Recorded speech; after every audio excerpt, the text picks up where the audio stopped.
Welcome to this session of Shadow the Scientist, investigating the collisional outcomes of asteroids in the main belt, featuring research being conducted at the NASA Infrared Telescope Facility. My name is Jamika Marshall, and I serve as the Shadow the Scientist coordinator. Shadow the Scientist is an initiative housed under the Creating Equity and STEAM umbrella of programs offered by a team at the University of California, Santa Cruz.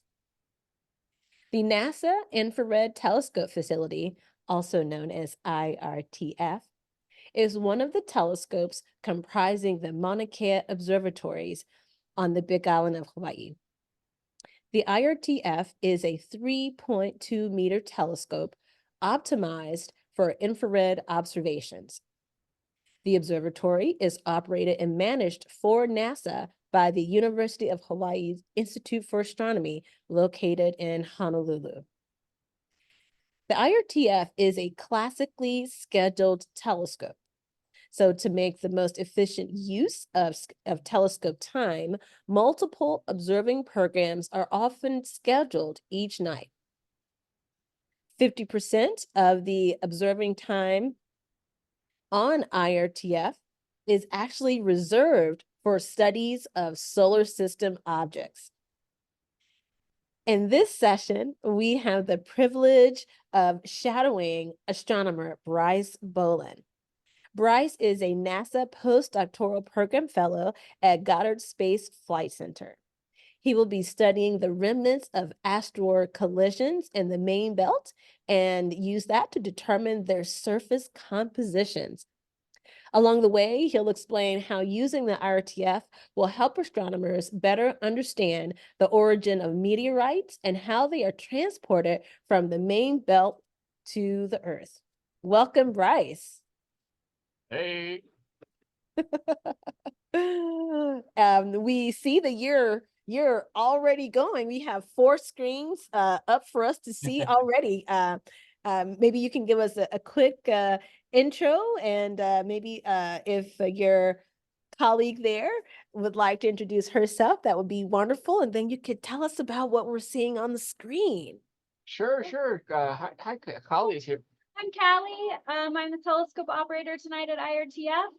I've been working here for about a year, but up on the mountain for 19 years, more recently at JCMT for 11 years as a telescope operator. And we're just getting things up and running, opened up the dome, just trying to wait for the clouds to pass, and hopefully getting on some asteroids very soon. You might see me trying to get a focus star soon on the screen called Guide Dog. I'll just keep taking pictures to see if it shows up. But yeah, exciting science being done at IRTF. It's a big difference between JCMT, where we were looking at the furthest things out in space. And I was lucky enough to be part of the black hole, the very first image of a black hole ever taken. And then to come here and get to work on a lot of planetary and solar system stuff. It's really neat, the different projects and dichotomy that you get to experience as a telescope operator. Yeah, so I'll be over here. Hey, well, so yeah, I'll be happy to go over what's going on over here, but I was thinking maybe it might not be a bad idea if we take a look, see what's going on in the dome. It's still pretty lit out right now. I see we have Bonnie here, and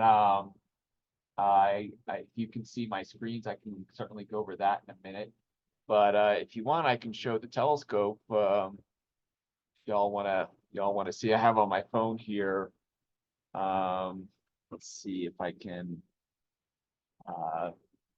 can y'all see my video? Let's see if I can turn the screen around. See, do you wanna try this out? I can like walk out into the dome. That would be wonderful. Yeah, this is the telescope dome. This is where the telescope is. This is a 3.6 meter, a 3.2 meter telescope. So that's about 10 feet wide. So I'll walk around here under the telescope, and Right now, Callie is using it to look out at, it's still pretty bright out, as you can see. Sky is still pretty bright, so we're waiting for this sky to darken, as well as for the clouds to move out of the way, and we can start to see some stars, hopefully. But I'm going to walk over here to the to the mezzanine, the stairwell here, and I'm going to go up, and I'll show you what the telescope looks like from an above view. So here we go. I'm going to go up the stairs.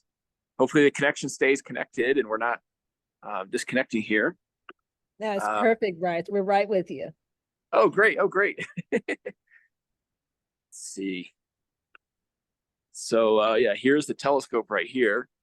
That's it right there. So and so that's it. It's a 3.2 meters wide, so it's about 10 feet wide. Right now we have it pointed directly up, trying to see if we can see a star, but it's pretty bright out. So I'll explain a little bit of what we can see on the telescope. So this is a Ritchie-Chrétien design telescope. So you can't see the primary mirror right now because we have the telescope pointed up, but the primary mirror here is in the bottom part of the telescope, and that bounces light, focus it on this secondary mirror. I don't know if you can see that. See if I can zoom in here. I don't know if it's letting me zoom in, but at the very top of the structure, there's a tiny secondary mirror, which bounces light back into the bottom of the telescope. And there's a hole the light goes through. And at the very bottom of the telescope, there's all these instruments. And so the telescope is taking light from this 3.2 meter mirror, bouncing it onto the secondary mirror, which is then focusing it back through a hole that refocuses light into all these instruments here. And there's a little mini telescope on the side here called Opihi, and that's like an off-axis telescope that helps with guiding a telescope. So let's see if I can stand back here, kind of show y'all. So this is so I don't know if y'all can see here. This is you can see that there's these two kind of yellow yolks that hold the telescope, and there's a wheel right here that rotates the yolks to the left, to the right. So this is a telescope design called an equatorial telescope. So what that means is that this yoke right here that holds the telescope is pointed north, and it can turn to the left and to the right to look towards east and west. And to look north and south, it can pivot up and down like this. So as the telescope is tracking stars in the sky, stars are moving across the sky. The telescope can naturally move with them just by tilting to the left and to the right. And when it wants to look at stars further north or further south, it just has to tilt up and down. So it's a very, very convenient design that minimizes mechanical movement as much as possible, which makes the telescope very stable and very good at tracking stars in the sky. Does anyone have any questions about the telescope? I can kind of point things out if you see them.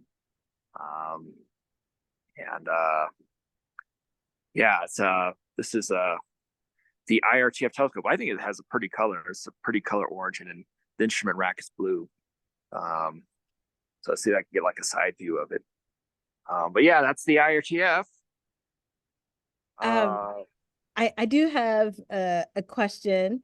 So thank you for explaining everything and for pointing out the different mirrors, primary, secondary, and explaining this kind of mount. I think some people who may have a telescope at home may be familiar with the equatorial mount because there are quite a few telescopes that use this kind of mount. Am I right about that? That's correct. Oh, look, I think they're moving the dome right now. So I don't know if y'all can see this. It's just slightly moving. So yes, that's correct. Yes, equatorial mount is a very good mount for for amateur telescopes as well, because it's lets you track the sky very, very smoothly. Stars in the sky as they move across the sky. Does anyone here have one? I don't know, Vonnie, you can post your comments. If you have one, you can raise your hand if you have a telescope. I have Dobsonians, and I do have a German equatorial mount for one of my telescopes. Oh, very nice. Yeah, so those equatorial telescopes, you have to have a weight on there to counterbalance it. But the way this telescope is designed, it puts the telescope right in the middle, so you don't necessarily have to have a giant weight counterbalance. But yeah, I Oh, mean, I can show you all the instruments downstairs. that would be awesome. And then also, you know, Bryce, as we're talking about amateur telescopes, there's usually kind of like a finder scope that's on those telescopes. Would a you know, world-class telescope like IRTF also have a kind of scope that's used to help find the target? Yeah, so we have a few ways of doing that. So I'll show you when we go downstairs and use the instruments, is that we have guide cameras that help with the acquisition of our targets, as well as with the tracking, the guiding of the telescope. That is helping us track our target as we're observing our targets. Oh, wow. Okay. So now they're moving the dome. I want to show you all something really interesting real quick.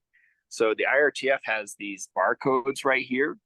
This is how it tracks the location of the dome. It's like there's a barcode scanner. So as the dome is moving, it's scanning each one of these barcodes to know exactly how the dome is pointed. But yeah, I thought that was pretty funny. They're all around here. They go all around the dome. But yeah, sorry, going back to the finder scope, there's, as you can see, there's this little mini telescope right here. This little black one right here that's attached to the side of the off axis of the telescope. That is called OPE, and they use that as kind of a finder scope as well. That is used to help track the telescopes. Sorry, it's used to help track targets using like a secondary telescope, and it can communicate to the primary telescope to help point the telescope at the target. So it's kind of like a finder telescope. It'd be kind of the equivalent. But as you'll see, these things are very impressive.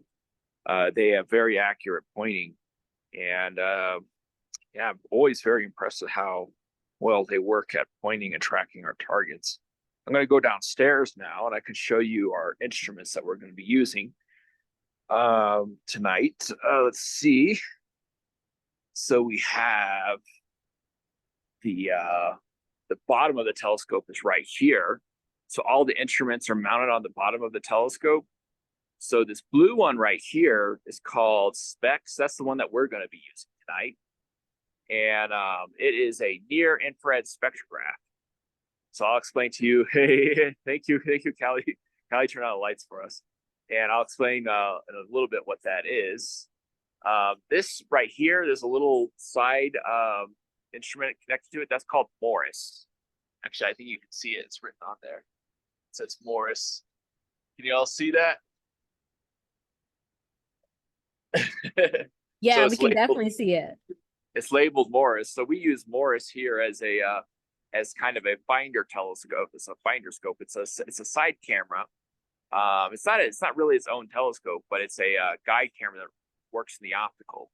So we have the infrared instrument here that operates in infrared wavelengths, but we use Morris, the camera here, that operates in optical wavelengths. So they kind of work together to help us find the asteroids when we want to observe them with a spectrograph. Oh, sorry about that. There's some loud noise in the background. So Oh, no worries. We don't even hear it. sorry about that. It's a loud hissing noise. But IRTF has a few other instruments attached to it. It's a couple of others right now. So this red one right here is called iShell, and I think I don't know if you could see it, but there is it's labeled there at the very top of it. It says iShell. So that is a very high resolution near infrared spectrograph that goes all the way out from 1 micron to 5 microns. SpeX right here, it can operate at those longer wavelengths, but it's lower resolution. But we're going to be using primarily the shorter wavelengths, so going from 0.7 to 2.5 microns. And there's another instrument here. This one's called Mercy. It's kind of this in this black frame right here. This is a near infrared camera, mid to mid infrared camera. So it just only takes images. It does not take visible light images. But so these are near infrared, mid infrared instruments. They have to be kept very cold. So you can see over here, there's some dewars of liquid nitrogen. There's also some over there as well. But at the start of the night, this platform right here is moved under the telescope, and the crew, they fill up the instruments with liquid nitrogen to keep them cool to minus 370 degrees Fahrenheit. So that's necessary to keep these things chilled, cold enough to where they can operate. So this is basically what the telescope looks like. It's pointed out right now above us in the sky, looking for ways to focus, looking for a focus star, but it's still pretty bright right now. So I think we have to go inside and wait for it to get dark enough for us to see the stars. So we're going to go inside. We're going to see how Callie is doing. This has been an incredible view, Bryce. This is the first time in a shadow session that we've actually seen live the telescope and all the instruments there. Vonnie, you left, and we're so glad that you're back. So Bryce, Vonnie has a question. She's asking, what are the two big arms on the telescope? I know that you did already answer that, but I think she had left and had to come back. She had some technical issues, but maybe you could explain that again. Oh, sorry about that. Yeah, so let's see here. Let me unmute myself 1 second. Sorry, can you hear me okay? Absolutely. We have you on the Bryce Bolin 1. All right, Bryce Bolin 1. Okay. Here we go. So I'm gonna log off Bryce Bolin 2 right now. We'll log on if we need to. But yes, so the big arms on the telescope, those are the yokes. Those actually hold the telescope, support the telescope, and they hold the telescope so that it can tell left and right, east and west. You can look east and west using that yoke. The yoke moves, rotate. The yoke is aligned in the north and south direction. So, but it rotates in the east and west direction like this. And it also holds the motors that tilt the telescope inside that make it go north and south. So you can look in all directions, east and west and north and south, using this yoke that holds the telescope.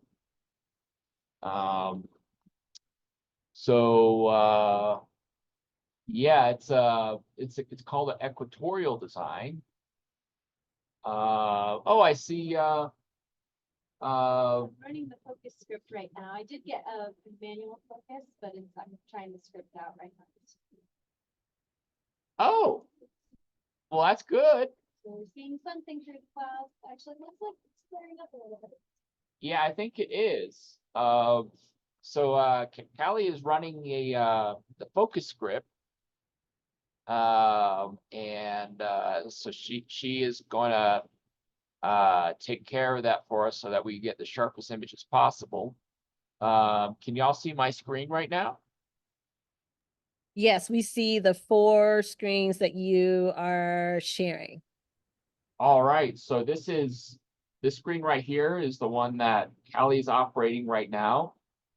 It's called Guide Dog.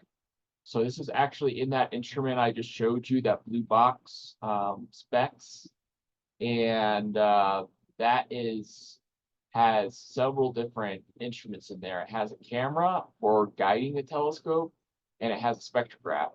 So the camera that guides the telescope we call Guide Dog, and the spectrograph we call Big Dog. Now we have another instrument, Morse. That was the little mini telescope that was the miniature camera that was attached to the side of SpeX.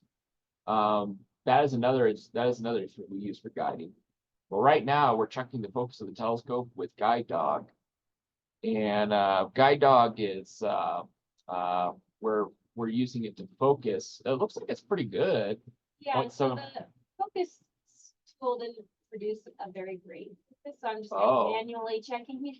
But yeah, the suggestion it gave me, I didn't care for.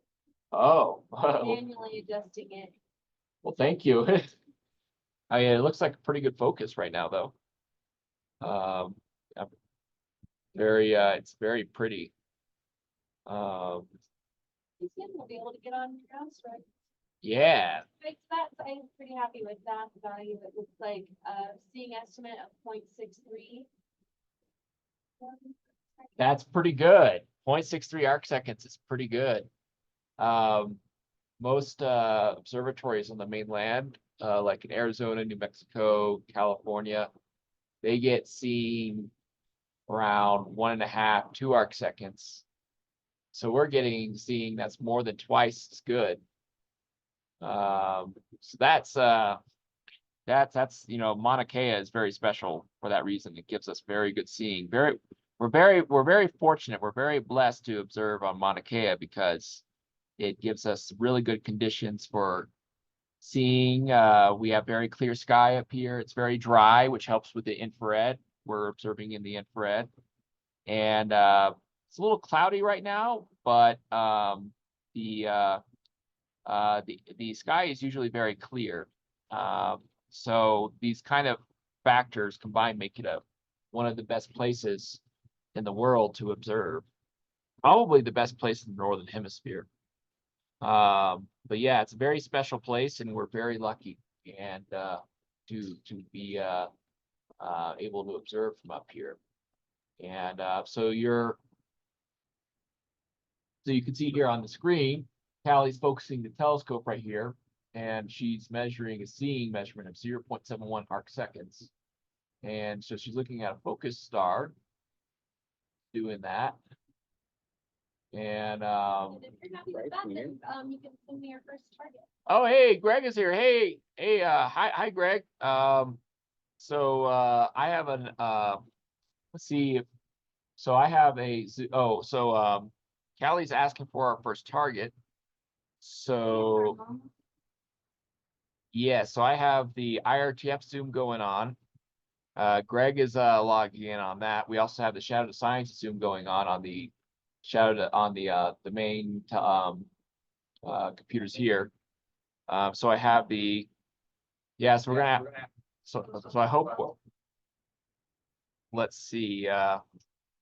Greg, can you still hear me if I talk like this from oh wait, no, that's muted. So yeah, sorry, you have to bear with us. We're doing a very complicated setup here. We have multiple Zooms going on. So let me so Callie asked us for a target. So let me send her our target. So the first target for tonight, let's see. It's a little faint, but we might be able to try it. We can do a standard star first, and we can see how that goes, and then try to observe the asteroid. But yes, you want to try a standard star? And I turned my volume all the way down, so I don't know if Greg is talking. I'll have to hear him through your computer. Okay, so I am unmuted on my laptop. I'm also unmuted on the computers here. So can y'all hear? Greg, can you hear me? Okay, I can hear you, Bryce, and I can hear you, Elliot. Okay, it might be a little bit of echo.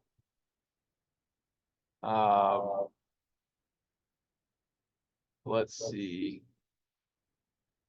Maybe if we all got on the Shadow of the Scientist, that might that might be the better way to go here. I But muted myself, then that echo. Yeah, all we would need is the number and password. I don't hear the echo anymore.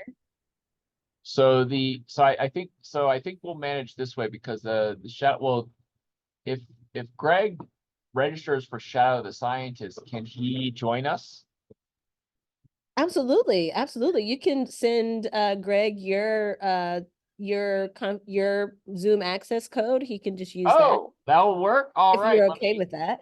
No, that's fantastic. Let's do that. So Greg, Ex- I'm gonna. Sorry. Excellent, excellent. So let's see here. Let me find the Zoom access code. Greg, I'm going to put the Zoom access code in the chat window here. Okay. Here, oh, let's see. Oh, I don't see a chat window, or do I? Hold on. Here we go. All right, I found it.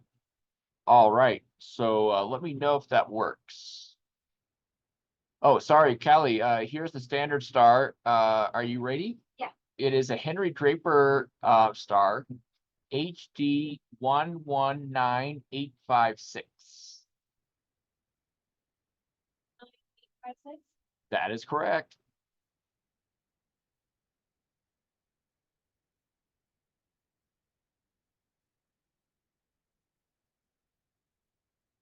Oh, elevation of 25 degrees. Yeah, that's what I was afraid of. Because yeah, most of my targets are up later into the night, but this was like the earliest one. Yeah, let's see. So we are at 7 o'clock local time here. So yeah, that could be kind of low elevation. And in the direction of the. Right, Oh, right, sorry, no. right. So it's a little southeast of us. So let's see here. Greg, does that code work?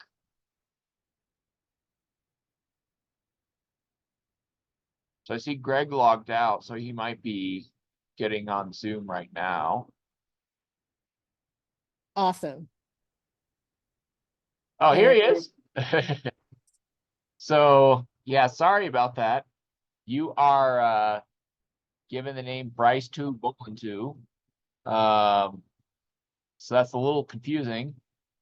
Is there a name to change? Is there a way to change someone's name on the Zoom so Greg can put his name there? Absolutely. So in your window, there's in the top right, there are 3 little dots. You click on the 3 dots and choose rename. You can change the name. Hello, Greg. Did you hear that? There's a way to change your name so you don't have to be Bryce 2 Bolin 2.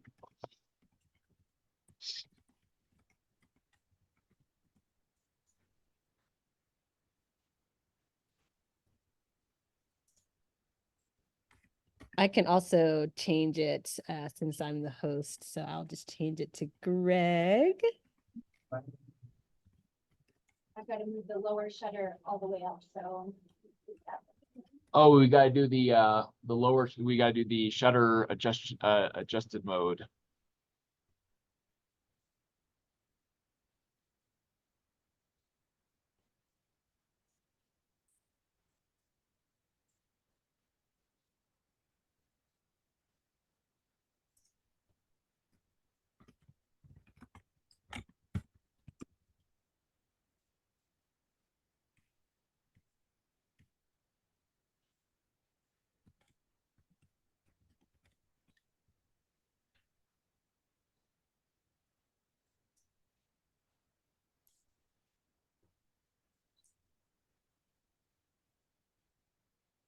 Okay, can you hear me?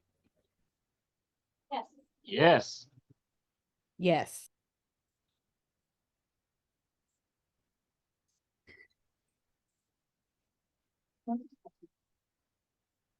Thank you, Greg, for joining us. Would you like to introduce? Jamaica, is it okay if Greg introduces himself to us? Absolutely. I was just about to type in the chat and ask him to do so if he felt comfortable and when he had the time.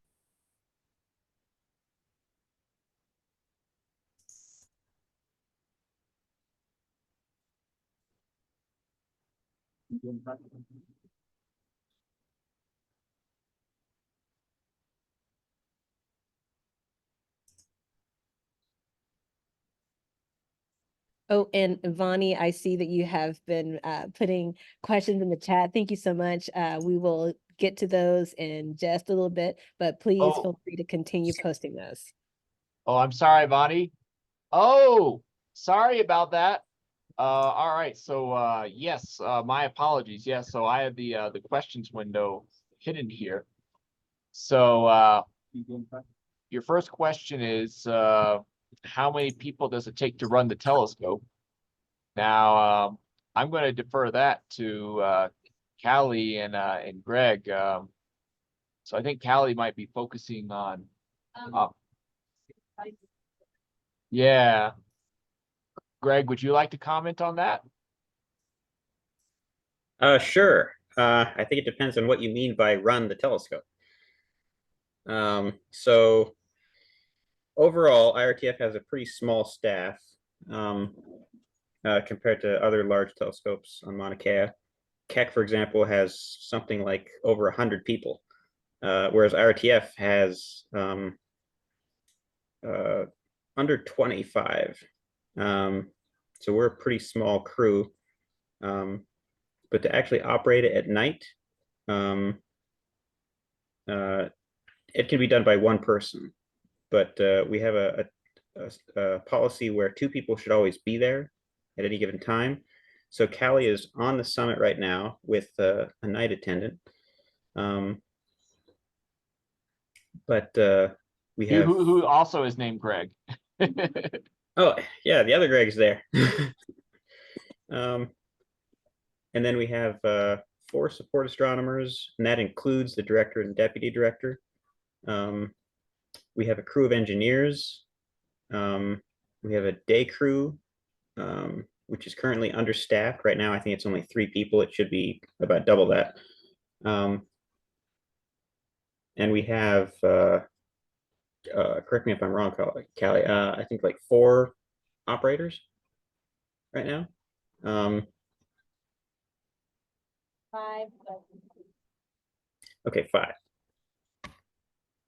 So yeah. Oh. And you could also, if you have a astronomer, doesn't count as being necessary to run the telescope. But yeah, you have a PI or co-PI or several PIs. PI stands for primary investigator, who are the ones who are doing the science, have a scientific program to operate the telescope, like we're doing tonight. Greg's just one of those special people who does both here. That's right.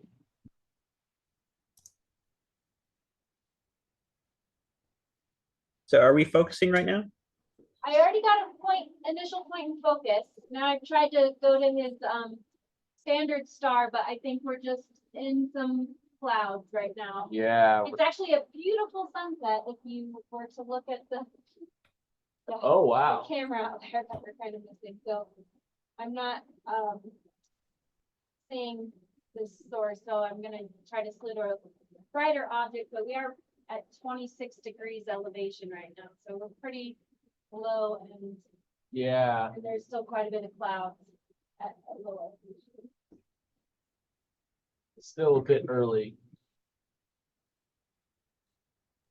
I just dropped a link in the chat to the Mauna Kea Weather Center, like the webcams, and we can see that gorgeous sunset. It is beautiful.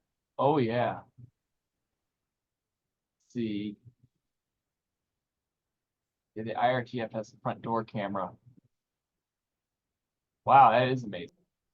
getting out of the lower clouds. Let me see. So,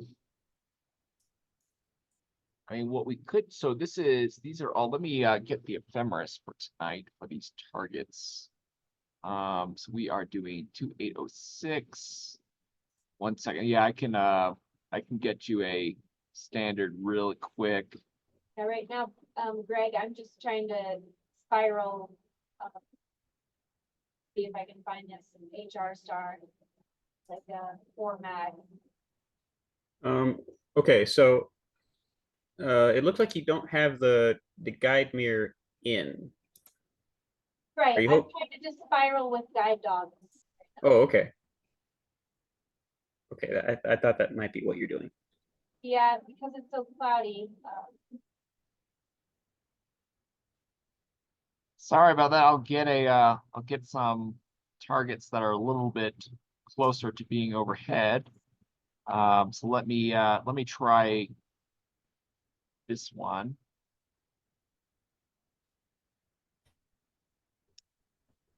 So let's see. I have a Henry Draper star for us. It's going to be HD 76151. And it's located at 8 hours and 54 minutes. So that might be a little bit more overhead. Yeah, 47. Sorry about that. You know me, I like my asteroids, so sometimes they're in funny places in the sky. I can get if that one's I can get a You have quite a long, so it's 7 minutes late, so it's gonna take us. oh, okay. All right. Well, more time to chat, I suppose. We have some more questions here in the chat window.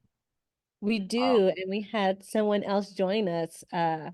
Liz joined us, and Liz had a question about ephemeris, but I've already answered it.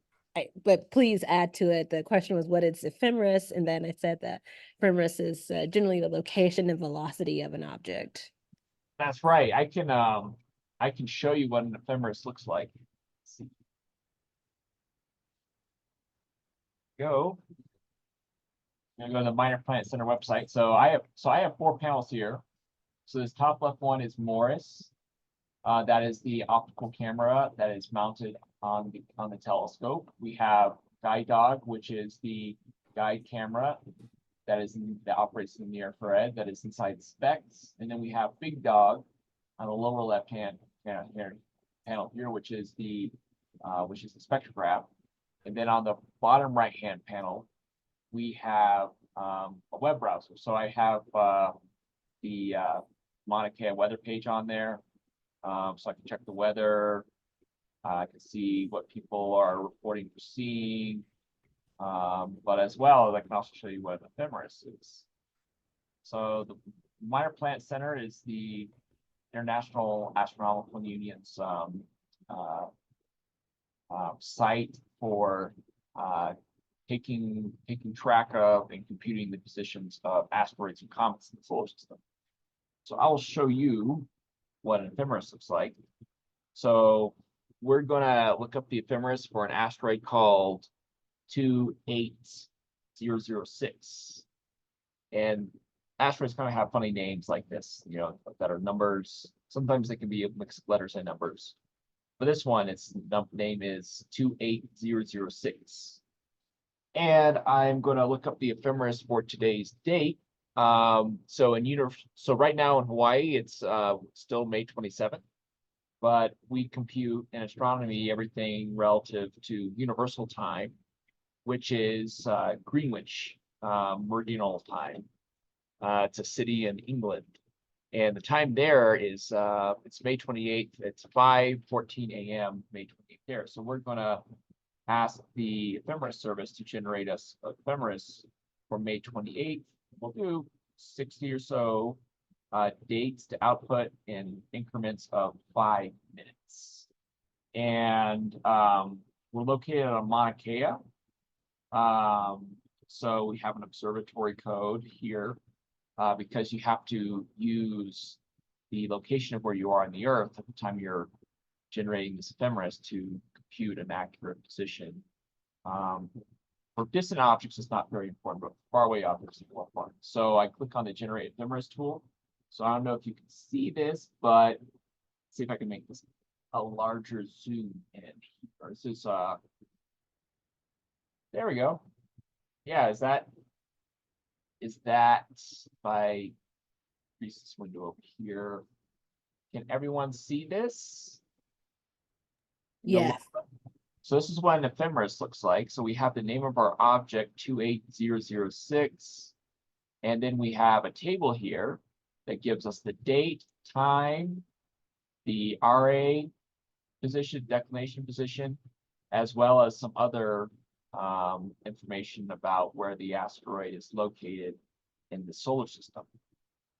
It also gives us the rate that how quickly the asteroid is moving on the night sky, 0.35 arc seconds per minute, and with a position angle of about 3 degrees, which is due north. The way you calculate position angle is kind of weird. It's kind of like a 360 degrees circle, but you start at north and you go counterclockwise in the east direction. So north is 0 degrees position angle, east is 90 degrees position angle, directly due south is 180 degrees position angle, and west is 270. So it's 3 degrees position angle basically is telling us this object is moving due north. And it's got a magnitude of 17.8. It's probably a little too faint for us, given that we have these clouds. So I might move to a brighter target. But yeah, this is basically what an ephemeris looks like. Let's see. The sun's starting to go down a bit more. Looking at the all sky cameras. So yes, that is the way that we compute the position of asteroids on the night sky is using ephemeris generation tools. Is that open to everyone to use? I know I dropped the link in the chat and I was just kind of exploring. Oh, absolutely. Anyone can use these tools. They're free and open to the public. So yes, feel free to use them. If you are curious, you want to try them out, everyone is welcome. You can also make your own tools if you are computer enthusiasts. There are ways to compute these yourself. But there's the public Minor Planet Center ephemeris services available to everyone.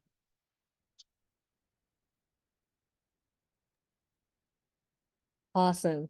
When you have time, Bryce, Vonnie asked some questions a little bit ago about what is a standard star and if Henry Draper is a kind of star. So yes, so a standard star is what we use to calibrate our data. So when you are looking through, you're looking at a star or an asteroid through the Earth's atmosphere, you're not only getting the spectra of the asteroid, of the object that you want to get, but you're also getting a spectrum of the atmosphere, the Earth's atmosphere, as well as the solar light that is being reflected from the asteroid back at you to where you're observing it on the ground. So asteroids are basically mirrors in space. So they more or less reflect the sun's light. So in order to remove the atmosphere's contribution to the spectrum, as well as the sun's contribution to the spectrum, you have to take these standard stars. So they are commonly known calibrators, let's say. That also reminds me, Callie, do you think we could take our calibration frames, flats and arcs, or do we need to wait for the telescope to finish moving? I bet. Right now, I'm just trying to find, we just got to a bright star near your HD star. so Okay. I'm trying to locate it in our smoky kickoff area. Oh, We're starting to spiral to see if I can find it. okay. There it is. So actually, if you have your phone on, you can see, this is what she was saying, like, she asked if we had a little finder scope like they do. Oh, on yes. Amateur telescope. Let's This see. is kind of like our little kickoff. I don't have my phone right now, So but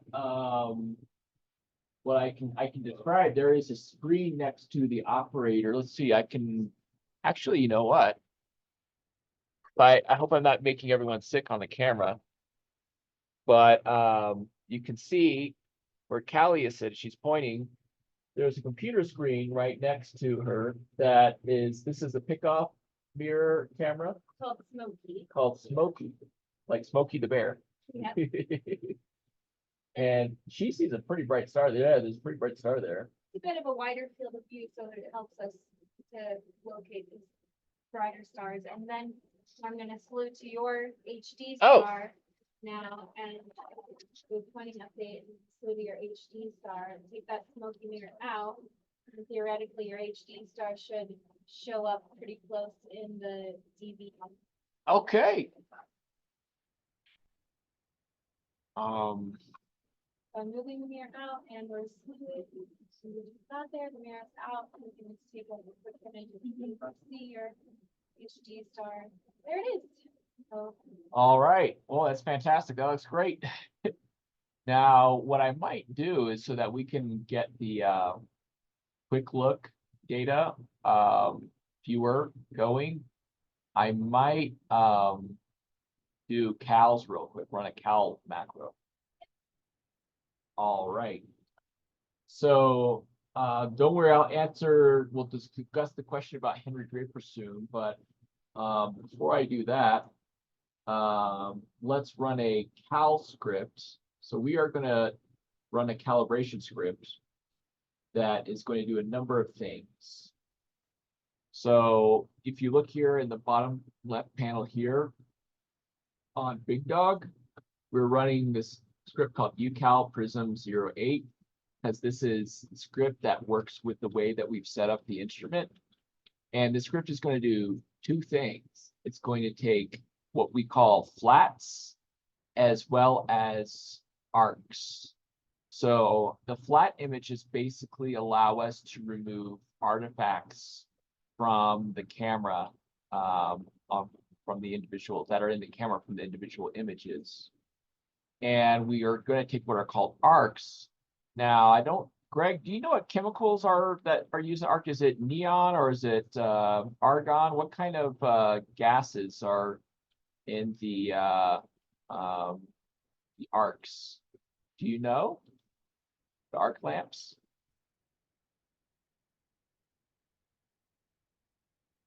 I see Greg might be muted, so I don't know if he can hear us. Oh, he said he'd be right back. Oh, okay. Yeah. And I'm back.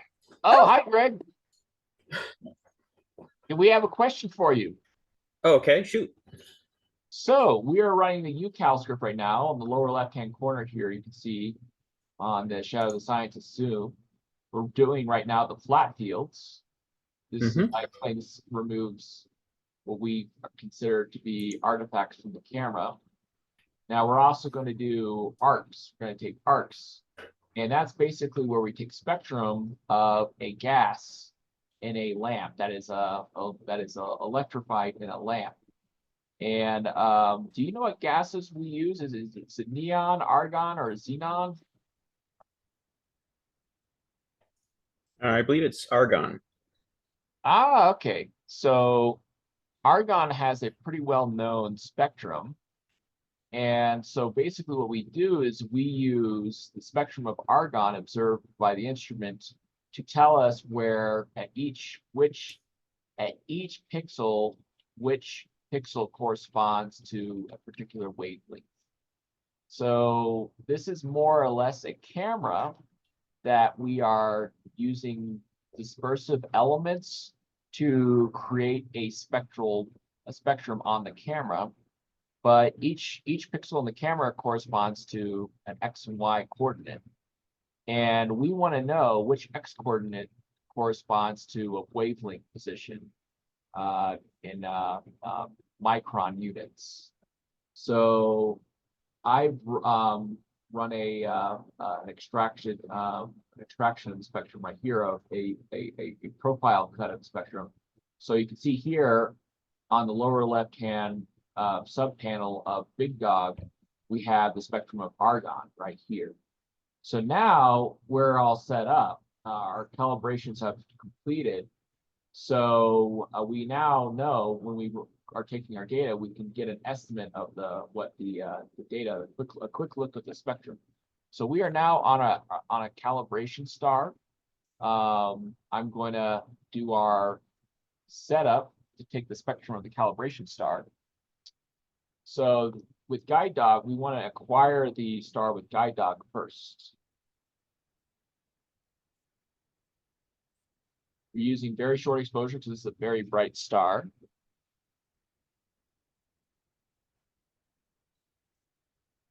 And we're also going to align the slit with the parallactic angle. The parallactic angle is basically the direction that is perpendicular to the horizon. So we want the slit to be aligned to the parallactic angle because the atmosphere acts as a disperser. It basically will spread out the light.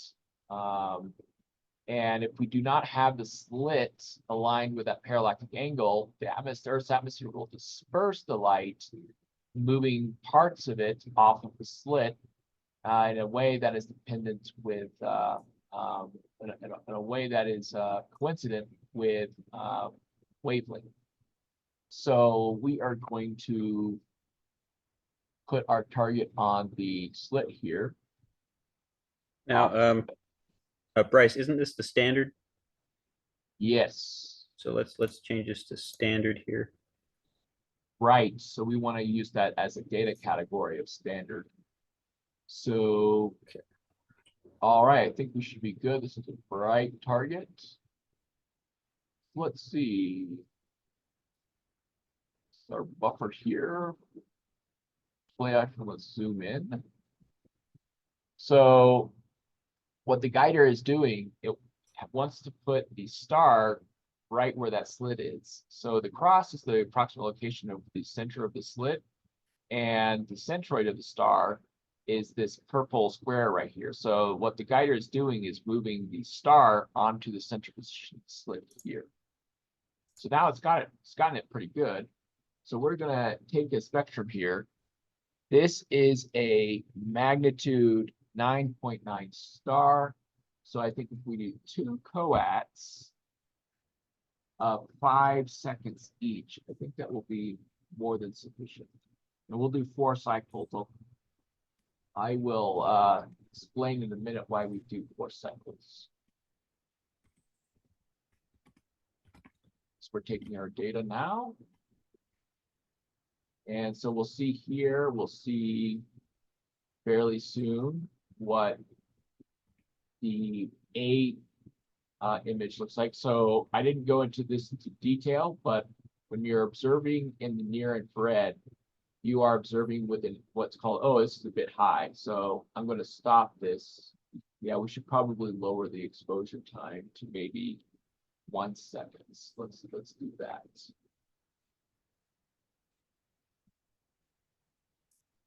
Bit high. This is the, okay. So, yes, so we are observing in near infrared, we take what are called AB pairs, where for each AB pair, we offset the telescope ever so slightly, because the atmosphere and the background and the instrument itself provide a background to the images. They contribute enough to the background in the images such that they can actually interfere with your ability to detect an object. So we just did a 4-cycle 2 coad I time of 1 second set of AB pairs. And the reason why we do 4 cycles is because we want to get 4 images for each A or B. Because as you might notice here, there's kind of lots of splotches in the images. And this is due to the fact that there is thorium coating in the camera lens.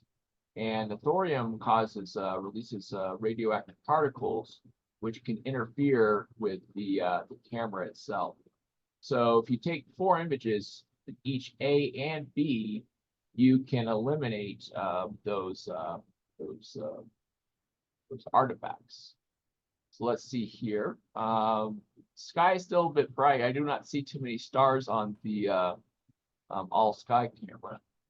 That could be a combination due to a combination of brightness as well as due to cirrus clouds. But let's see.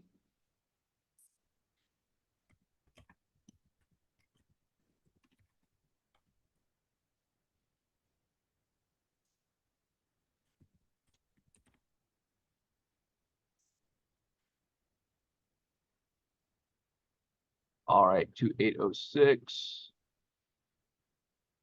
119306, 9235, and last but not least, that one with a weird name. Okay. So, Callie, do you want to try slewing back? Our target might be a little bit higher altitude now. You could try. Yes, I will stop the guiding. Yes, please. So you can see here on the big dog window, the bottom left-hand corner, we have our spectrum right here. This is from a single exposure. So we did 2 coads. So each exposure's peak is about 5,000 counts. The non-linearity limit for this camera is around 10,000 counts. So I try to keep it well below that. So we're at 9,802 and 24 counts in the co-added images, but each individual image is only 5,000, so well below that non-linearity limit. Now I can't see why we are not able to get our quick look spectrum going here.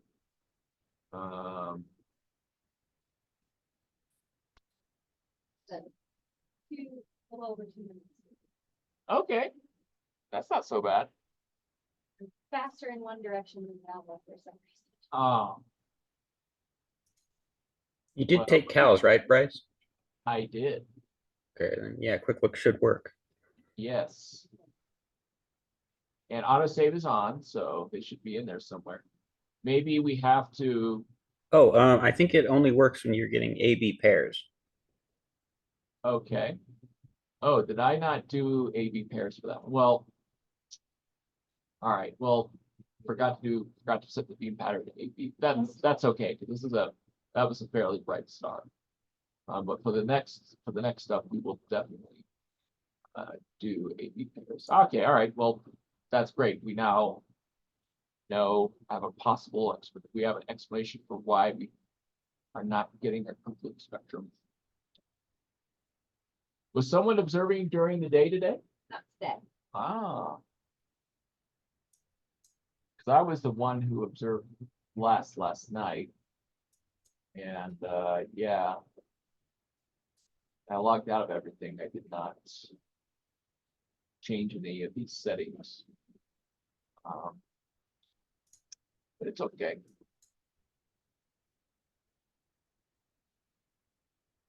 But yes, yes, we take flats like flat field corrections and astrophotography. Yes. Thank you, Liz. It's basically a camera, a giant camera. So you ask, how does moisture affect observations in infrared? Well, that's a very good question. Let's see. We have, or we used to. Oh, okay, well, we have a chart over here that shows what the the atmosphere, the Earth's atmospheric spectrum looks like. But it's not very well lit here. I don't want to tilt the camera over there because that might be hard to see. But what I will say is that at around one, there are atmospheric telluric features that are very strong in the near infrared, particularly around 1.5 to 2 microns. You have water absorption features at these wavelengths. And you also have water absorption features at longer wavelengths. There's a really large one at 3 microns as well. So you can't get rid of all of the moisture in the Earth's atmosphere, but being in a dry place with low humidity helps mitigate those atmospheric absorption features. It's particularly important when you're observing longer in the near infrared because the water absorption features are stronger there. So there's kind of several things that make Mauna Kea a very special place to observe, especially for infrared astronomy. Is one, it's 14,000 feet up, so it's fairly cool up here. Two, there's very little humidity. It's very dry up here. So the dryness helps with the dryness and the coolness help a lot with the near infrared observations. And the air here is very calm. So we measured we had a seeing measurement of 0.7 arc seconds earlier. That is incredible because most observatories around the world have seeing typically between 1 and 2 arc seconds. Okay, we're there. All right. Oh, we can see it. It looks like. Okie dokie. All right. Well, that's a good sign. So I'm going to take standard data here. Greg, do you want to make sure that I don't forget to flip the data type switch because I usually do. I know it's important for the archive. Okay, so we're on the target now. Yes, this is a standard star. This is a solar analog star. Okay. So the one we took earlier is a flux calibration star, and this one is going to be a standard star. So I'm going to take I'm going to do the acquisition right now with Guide Dog. Gotta see that parallactic rotator angle.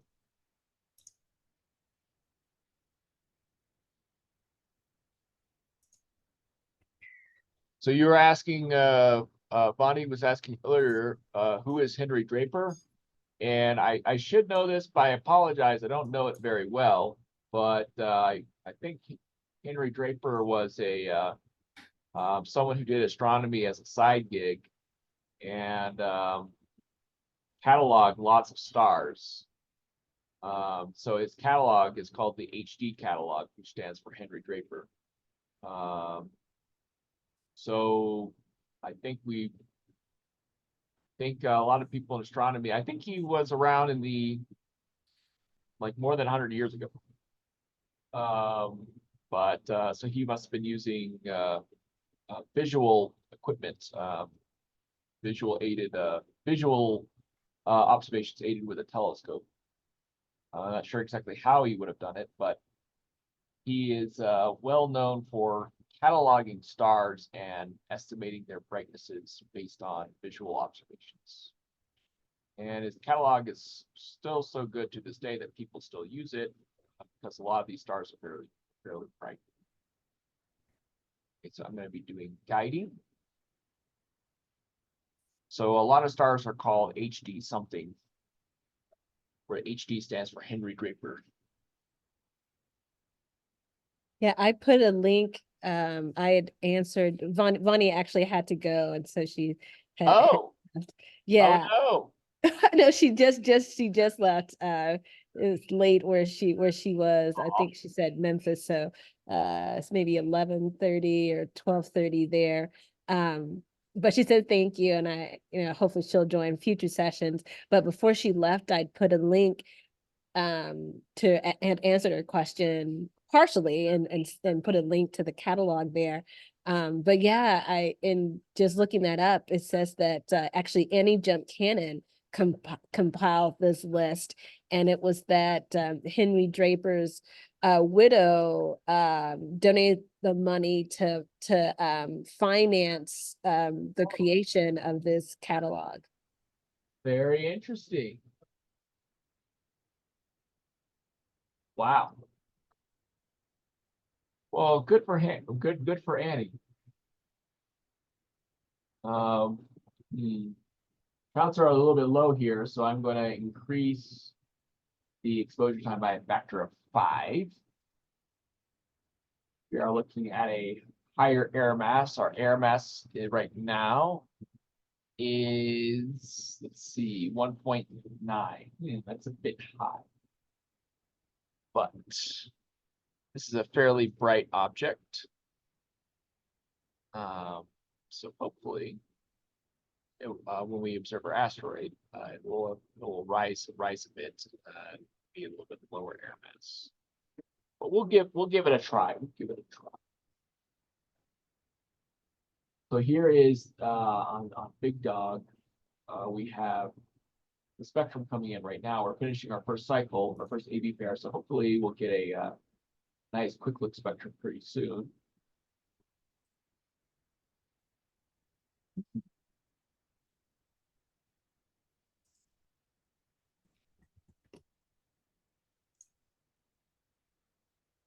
Oh, there it is. Here's the quick look spectrum of the star. And so you can see the atmospheric absorption features at 1.5 and 2 microns right here. 2-ish microns.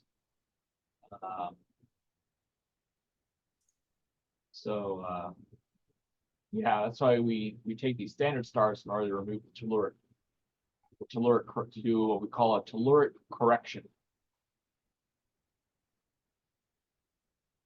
And these are solar analog stars, so they also do what we call a slope correction, which correct for the contribution of the sun's light to the continuum of the asteroid.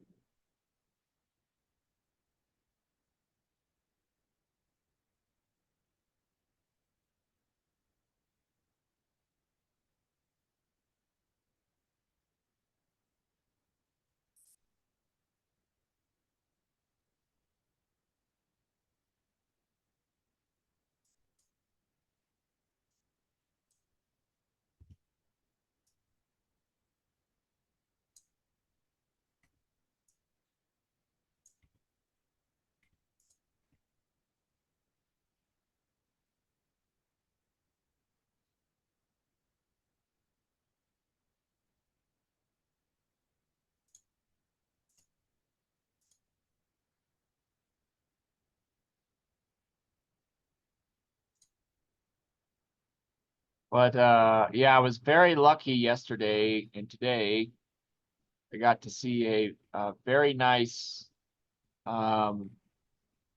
sunrise, and it was very clear. You could see almost all of Mount Mauna Loa. It was absolutely gorgeous.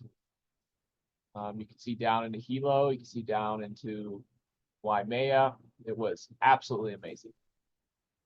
So it looks like in about 20 seconds, we'll be done with this standard star. So, Callie, are you ready for the asteroid? Asteroid is going to be a lot more challenging, but we like a challenge. So I'm starting to see stars.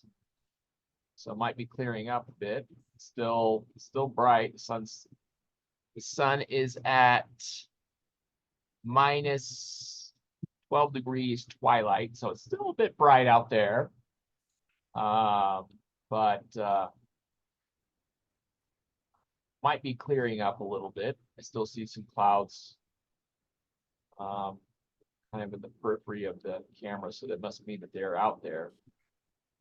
But we'll do our best to see what we can see.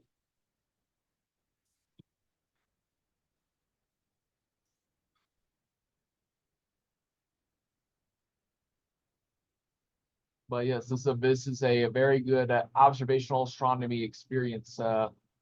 Sometimes the sky is not completely clear, and you have to make do with what you get. last night it was completely clear. You could see so many stars in the sky. It was absolutely amazing. I went outside and was just flabbergasted by the number of stars. Greg, have you used the green, the red tinted goggles to kind of let your blue receptors kind of take a rest, and then you go out and see the stars? They're very highly light adjusted. Oh yeah. Another trick. I've never done this, but I think I've told you about this. Another good trick would be to take some oxygen from the tanks there. And because at that elevation, for the sake of the shadow of the scientists listening in, there's so little oxygen at that elevation that your eyes aren't getting enough oxygen to operate normally. So you're seeing, your own eyes are not functioning normally. So if you take some oxygen at the summit and then walk outside, then you'll see really well. Wow. That's a good trick. Well, we are done with this asteroid. So Callie, are you ready to sorry that we're done with this star. So Callie, are you ready to salute our asteroid target? Sure. In or let, or I can type it in. It is 28006. And that reminds me, thank you, Greg. I need to set this to target. Target mode. Okay, looks like Morris is all set up.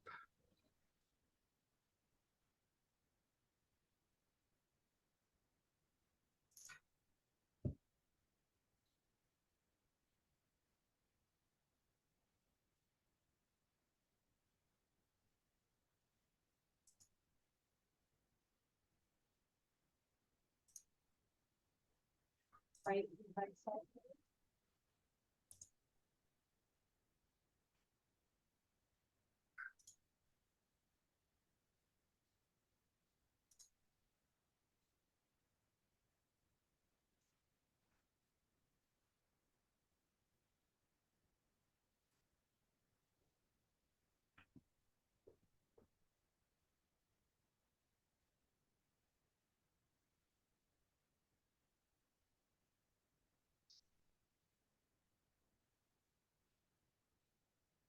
Right now, the lower shutter is all the way up. And this is like, it can be a problem with the source. Okay.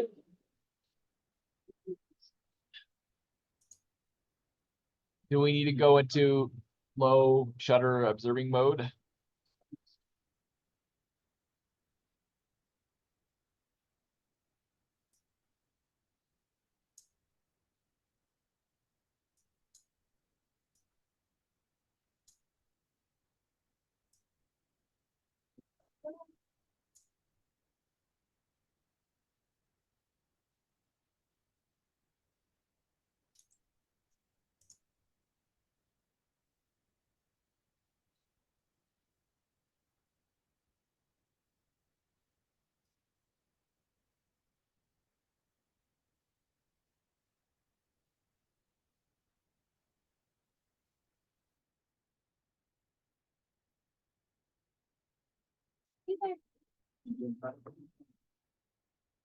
All right. Let's see here. So let's see if we can see it. We will take some images with guide dog. So we're gonna use the optical imager now. Take some images with guide dog. We are going to do a 25-second exposure because I'm guessing that's probably what we'll need to see the target. AB pairs. Yeah, you mean Morris? Yes. Yeah, that's okay.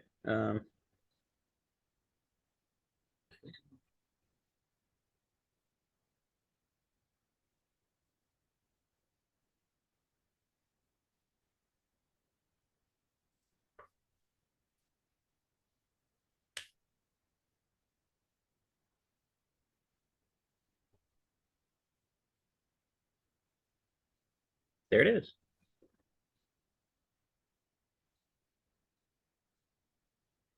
let's see, I'm gonna check my ephemerides. Let's see, the time right now is May 28th, 5:05.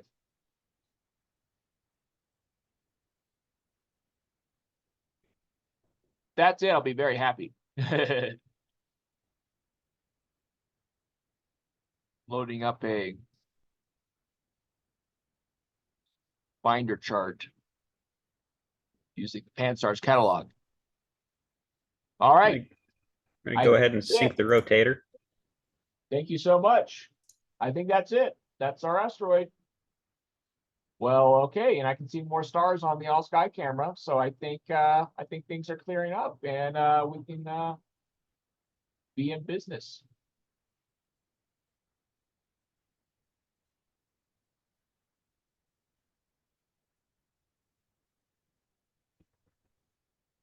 I'm gonna wait to get a confirmation of the guiding.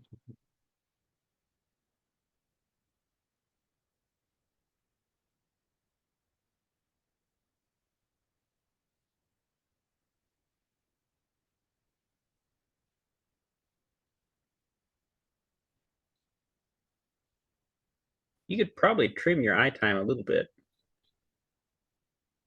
Yeah, I think we can. Oh, we're in bright mode, so I'm gonna go to very faint mode.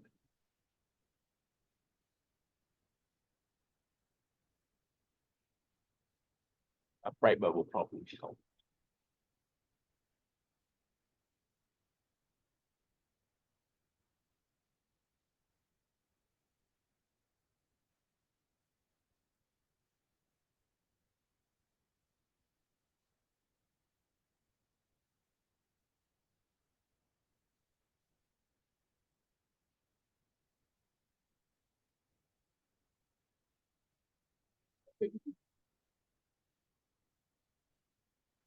Yeah, if you want, I would cut the eye time in half and double the coads. Okay. So we'll do like 12-ish seconds.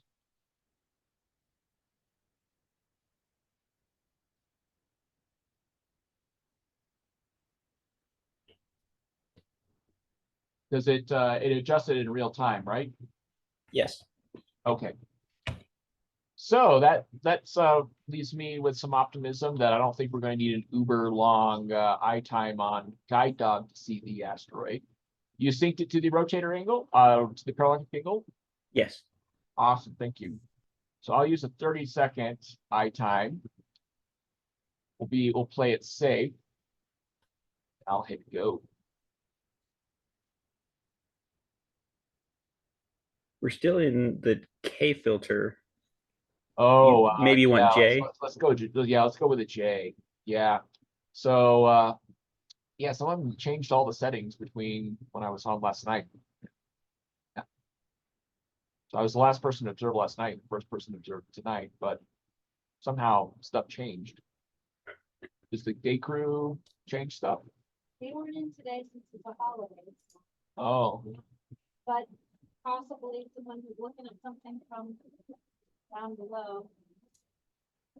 it was Gremlins. Gremlins did it.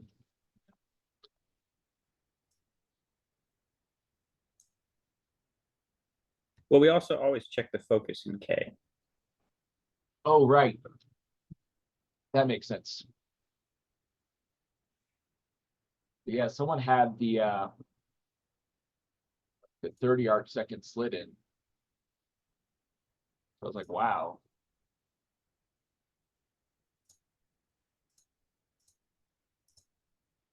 Wondering what is going on there. Oh, hi, Liz. So yes, coads are we take multiple exposures and add them together. So instead of doing one really long exposure, we take multiple short coad exposures and coad them before reading them out of the detector. All right. So looks like guiding is going good. Well, I don't see anything. yeah, I don't really see it. I mean, we see it in Morris. I don't think it's directly below the, I mean, there's no background stars. So it could be like directly under the slit, but you know, why don't we take 2 coads here?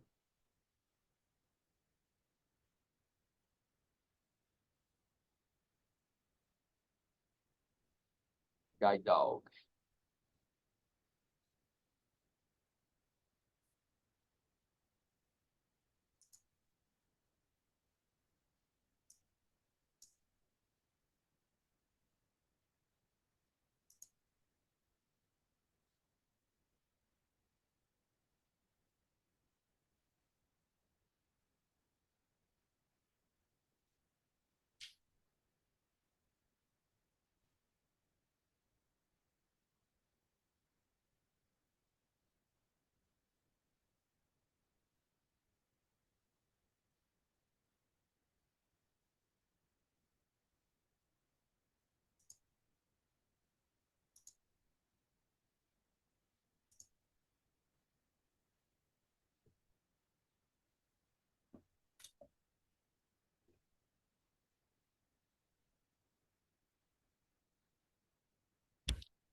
Bryce, I'm going to have to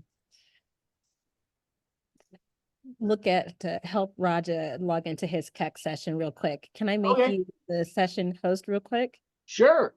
Okay, and I'll be right back. And Liz, I'll be back also. Okay, and Greg and Callie, thank you.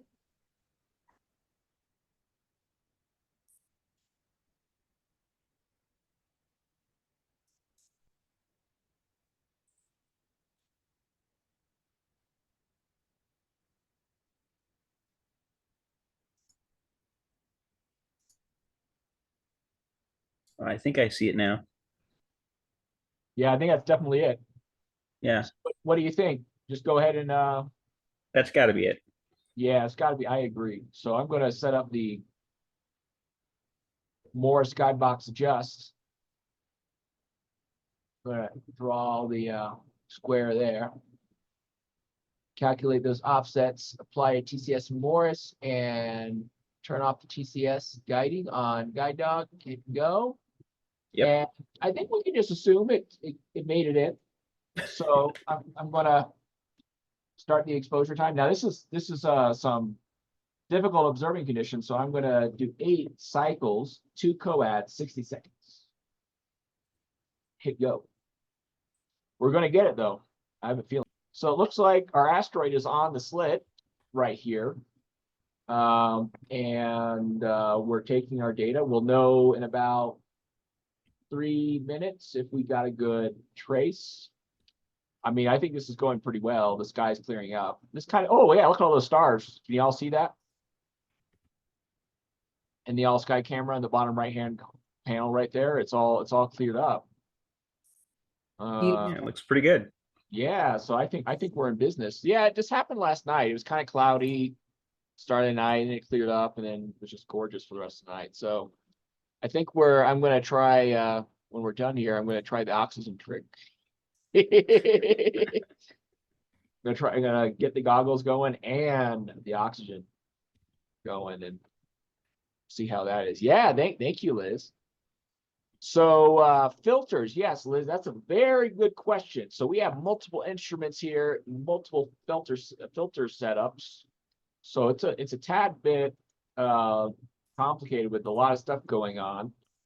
But I'll go from Morris to guide dog to big dog.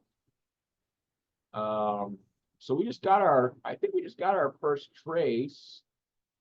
So yeah, this is our, so this is not as, so the way this works is I can see the trace right here. There's some background on the really longer wavelength stuff going on, but that'll get subtracted off in the AB pair. But yeah, you can see the we can't see a trace right there, and that's looking pretty good. So yeah, I think we definitely got the asteroid. Now we'll see the AB subtraction thing going on right here on the C panel on Big Dog. But yes, for filters. So for Morris, so the way so Morris is attached to SpeX.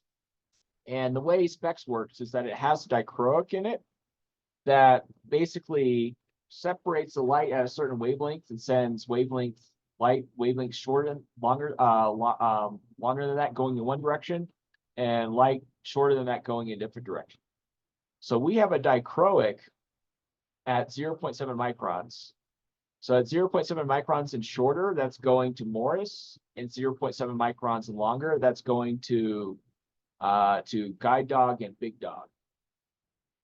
Now, so we have light going from about 0.3 microns. I think it's maybe about 0.4 microns, actually probably closer to lower sensitivity of Morris, but 0.4 to 0.7 microns light are going to Morris, and we use the open filter. Now, Morris has multiple filters in it.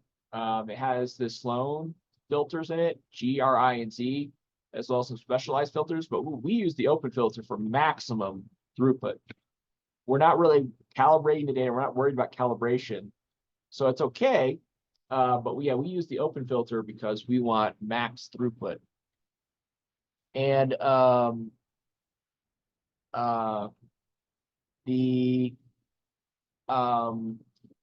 Guide Dog, we have a filter wheel that has all the major Mauna Kea filters. So it goes, I don't, does it have Y? Yeah, it has Z in there. So we have Z, H, Z, J, H, and K, and then some weird specialized stuff. But I usually use J because it's the highest throughput. We focus in K, but I usually do use J because it has a higher throughput for acquisition of the asteroids. And then for Big Dog, we use the Prism dispersive gradient, dispersive element with the 0.8 by 15 arcsecond slit. And this gives us wavelength coverage between 0.7 to 2.5 microns. You can also use order blocking filters, but I don't really use those. But you could if you wanted to use order sorting filters for Big Dog, but we don't really use that. So our first AB pair came in. It looks really good, actually. I'm very surprised that the data are looking really great. When we were starting out with some really bad conditions at the start. So this is great. So we'll be on this target for another 35 minutes. I'm going to set my alarm. And yeah, so I think data acquisition is going pretty well. And unless there's some more clouds coming our way, I don't know. We'll see if that happens. But so far, it looks so good. Yeah,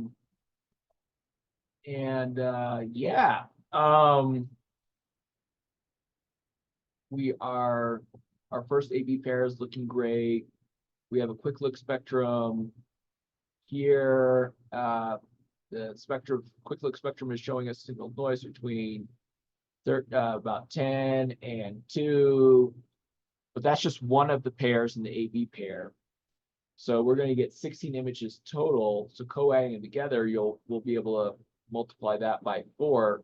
So we'll get a signal noise of 40 here and about 8 there. I mean, it's a bit low. Let's say we really want to get a little bit higher than that. So I might do some extra cycles, but yeah, so far this is going pretty well. So we are on the telescope, I believe, until 10:30 local time. So yes, 10:30 local time. So we have the telescope for like another 2.5 more hours. So we will we will do our best. We'll try to get through as many of these targets as possible.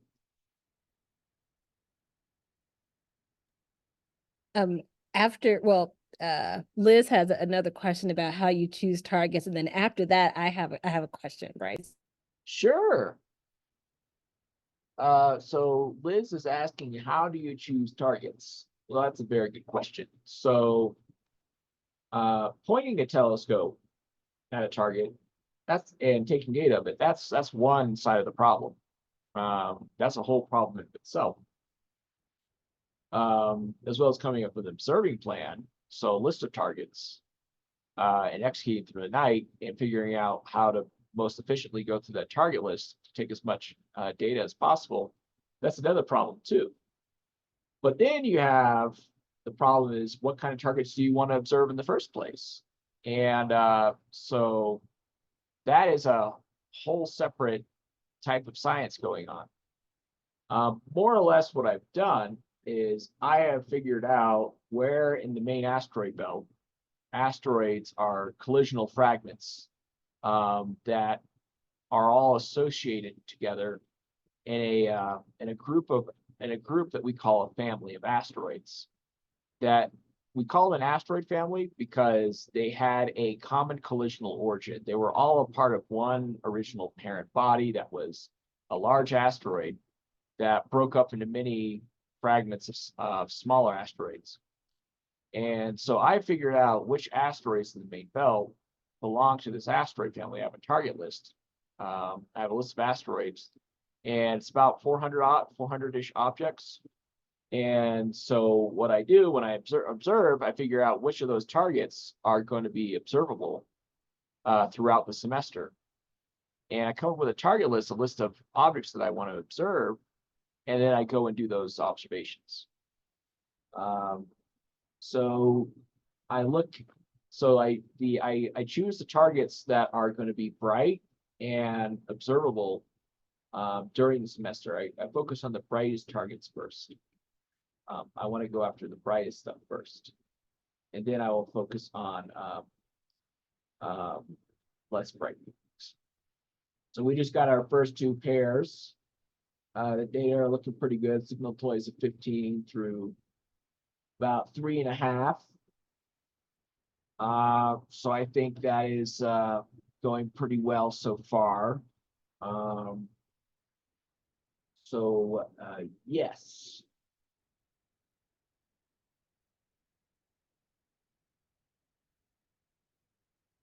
So you're asking, how can you determine that the objects are part of the same collisional families?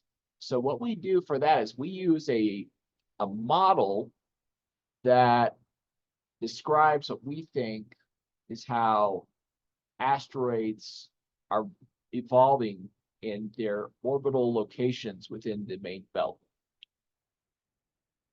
So we can actually use this model to identify clusters of asteroids which are closely located within orbital parameter phase space. So when asteroids break apart, when you break a large parent body into many smaller fragments, the fragments spread out in physical space, but they're actually pretty closely grouped together when we look at their orbital elements, where they actually are located inside the inner main belt, inside the asteroid belt.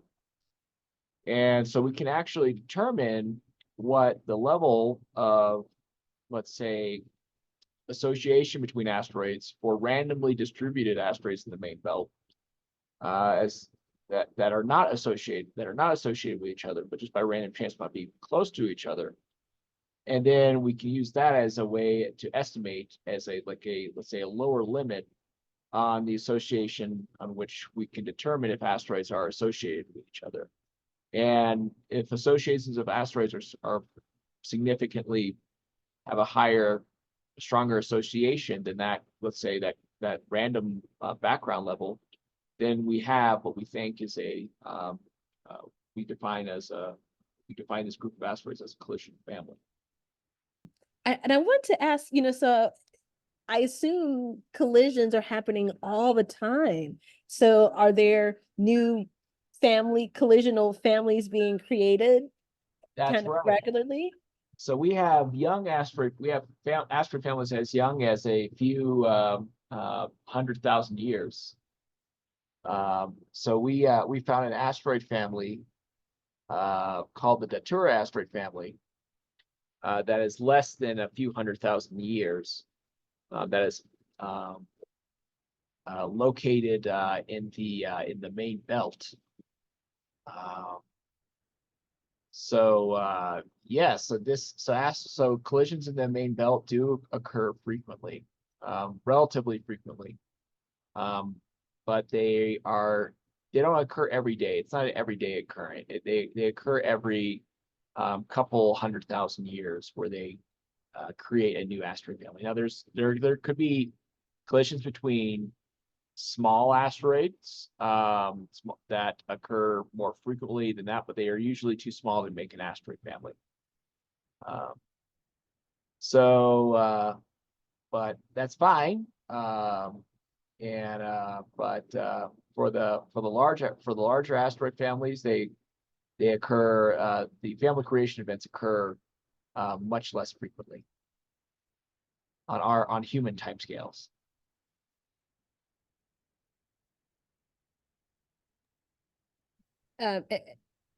It's surprising that there's not collisions happening more frequently, but I guess it seems like there's thousands of objects in the asteroid belt, and they range from small, like meter size to, kilometer size asteroids. And so I'd imagine that there would be more frequent collisions, but is there actually just a lot of space in between all of those objects? Yes, so the asteroid belt, it looks like it's pretty crowded, but we fly spacecraft through it all the time, and we don't have to worry about close collisions with asteroids. The asteroids themselves are millions of miles apart from each other. So we can fly spacecraft through them pretty often and not worry about it. Now we are getting some cirrus clouds passing overhead. So the clouds are back, but that's okay. Hopefully they will blow out of the way pretty soon. We'll just keep on chugging away here at taking our data, and we'll focus on the brightest targets. Here we go.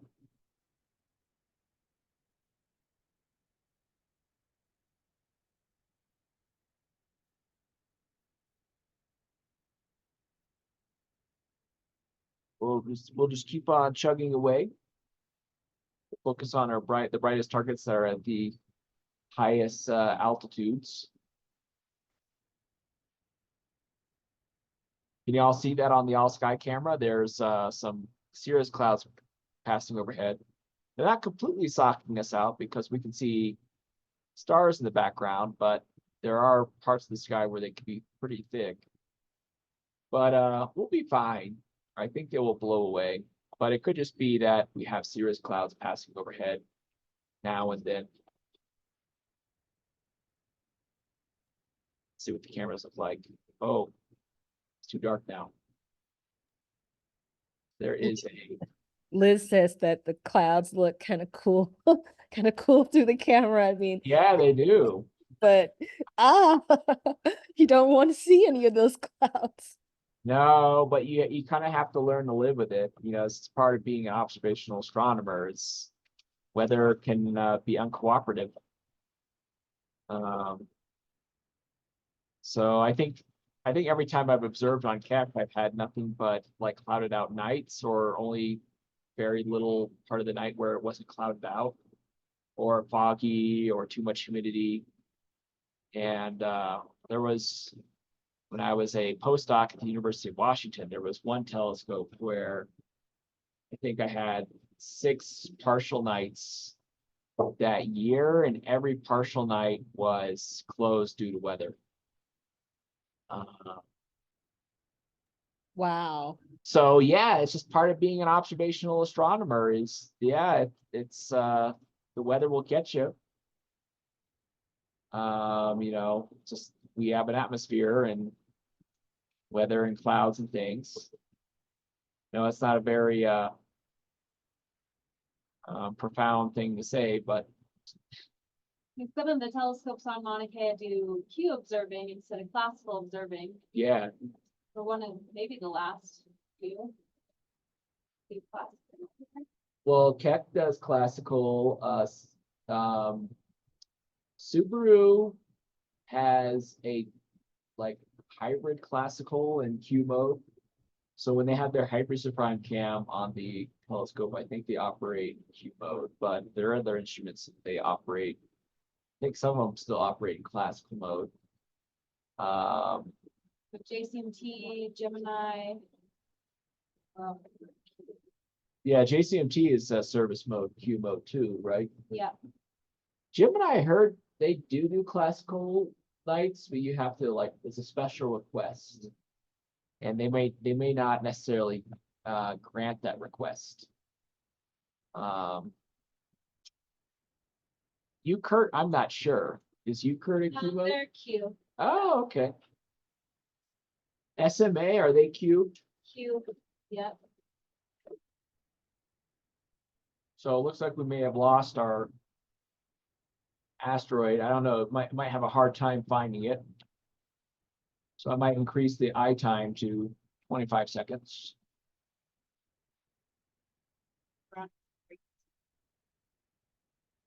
It looks like it's trying to guide on something. That's approximately where the asteroid was. We'll see. Okay, it found it again. All right. Yeah, so if you look at if you look at Morris, we lost the asteroid for a second, but now it's back. So I guess just the clouds just flowing overhead. And you know, oh, there's a shooting star or something on the all sky camera if you're looking at it right now.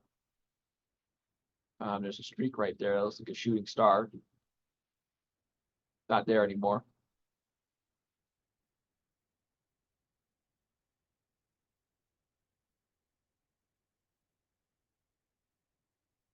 But yeah, this is Mauna Kea observing.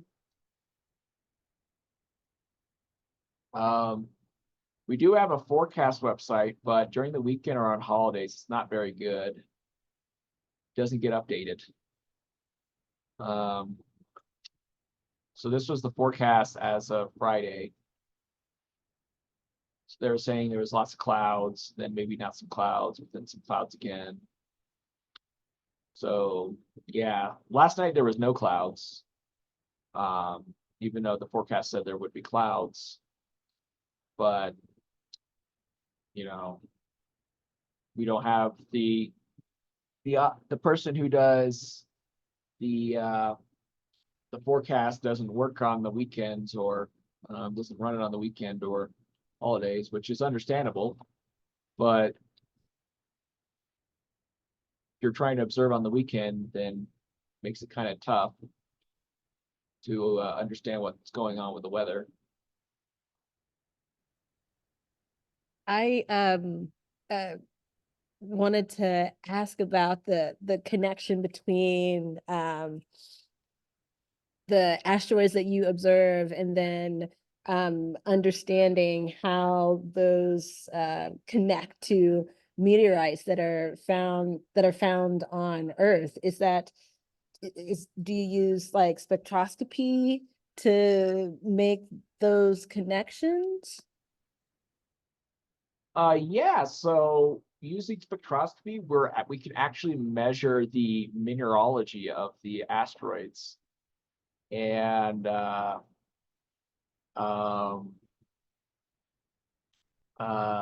yes, and we can actually compare those to the spectra of meteorites that are collected on the ground, and their spectra are measured in labs. There is a laboratory database of meteorite spectra called the RELAB database, and we can get when you have a piece of rock on the ground, you can do more detailed studies of the mineralogy than you can when you're observing from space, but you could do a comparison that can give you kind of a rough estimate based on what the asteroid spectrum looks like in comparison with the meteorite spectrum. So that is a very popular way to study asteroids these days. So that's called the RELAB database. Here, I'll show you here.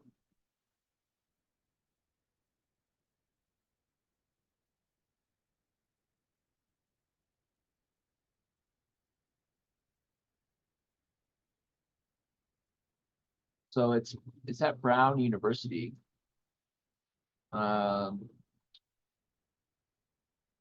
So he has they have they have a variety of different meteorites, some from Mars. So I can send this to you here. Oh, that is awesome. Yes.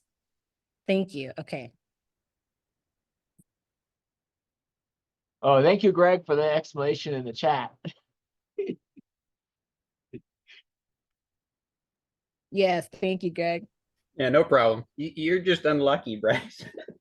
Well, here's what I think it is. I think I just don't complain enough. I think so. What I think it is, I think people Yeah, complain. you're too nice. Yeah, I think what happens is I don't complain when I get the schedule. I don't complain about my schedule, but everyone else is. So everyone else who's complaining is like they're moving around and moving into these time slots. Yeah, I mean, I don't mind it a whole lot, but you know, I like going on vacation and having holidays off too. There, when I was at the University of Hawaii, I was working on Pan-STARRS telescope. I got really tired of that because the telescope runs 7 days a week, 24, 20, 30, 365 days a year, 7 days a week. And you have to check the data every night. It was a survey telescope. And it was very time sensitive because if you waited an asteroid, you might have discovered an asteroid the previous night, but if you wait to analyze and check the data, someone else could have observed that asteroid and submitted their observations before you did. Or the asteroids could just get lost because if they're not reported quickly enough, the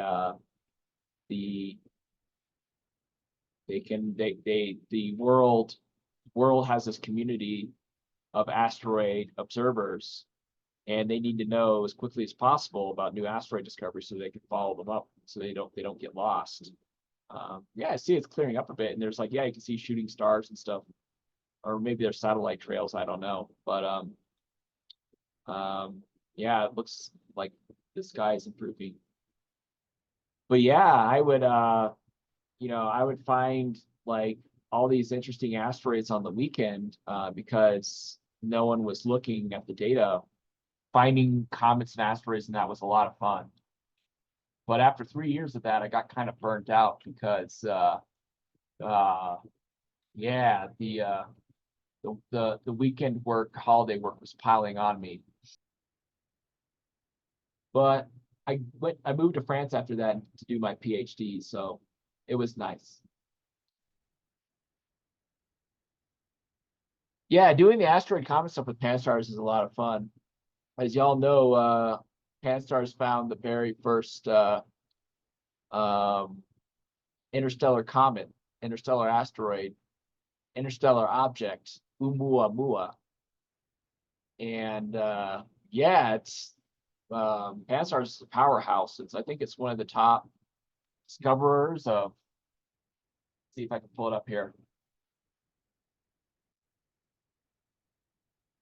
NPC has a page that shows all the leading asteroid discovery telescopes. Here it is. So this is the on the Minor Planets website webpage. So it's ranked in order by who discovers the most potentially hazardous asteroids. F51 is Pan-STARRS. G96 is Catalina Sky Survey. F52 is Pan-STARRS 2. So F51 is Pan-STARRS 1, F52 is Pan-STARRS 2. So Pan-STARRS just by itself is finding all these PHAs. We go down to last year. They were beaten a little bit by G96, but they were still between Pan-STARRS 2 and Pan-STARRS 1. G96 is a combination of telescopes, but between Pan-STARRS 1 and Pan-STARRS 2, they found over 1,000 asteroids. So that's just, they're just the powerhouse. G96 only found 927. So Pan-STARRS looks like they're in the lead again this year. They're at 400 versus 300 for G96. So they're just the absolute powerhouse. If I scroll down to when I was active, 2012, yeah, F51 still first place, 250 objects, 250 objects, 25 PHAs. And 2013, 357 objects. And 2014, this is when I left, 600 objects. So we were steadily increasing in our discoveries, our discovery rate. So yeah, 2015, Pan-STARRS still first place, 2016 first place, 2017 first place as well. So out of the last 10 years or so, they were only beaten for first place, looks like a couple of times. F52 is Pan-STARRS, so that's, you know, it counts as Pan-STARRS. So yeah, maybe 3 times. So yeah, in the last 10, 12 years, Pan-STARRS has just been one of the leading asteroid discoveries. So it's a great project to be a part of. But yeah, I was looking at I could have stayed longer, I think. They were willing to let me be a student there, but I was like, oh, I don't know if I can do this for 5 or 7 more years. Can you drop a link to that specific spot Sure. that we were just looking at? I know it's on the Minor Planet Center, but yeah. I had no idea Pan-STARRS was so productive. Oh yeah. Oh yeah, it was super productive. It's super productive. Yeah, for asteroid discoveries, and it's one of the most heavily used catalogs right now. So like I use the Pan-STARRS catalog. I have it on my laptop, so I can't show you because I don't have the Zoom on there. But I use the Pan-STARRS catalog for doing my finder charts. It has the deepest, widest coverage of the northern hemisphere currently available. So I mean, I love it. Yeah. So I mean, that just goes to show you, you know, Pan-STARRS had a lot of problems getting up and started. I remember hearing all about that while I was at the IFA. Was delayed. It was supposed to start in like 2007, 2000. It was supposed to be 4 telescopes, but they just wound up with 1 telescope. Now they have 2 telescopes, but for a while it was just the 1 telescope.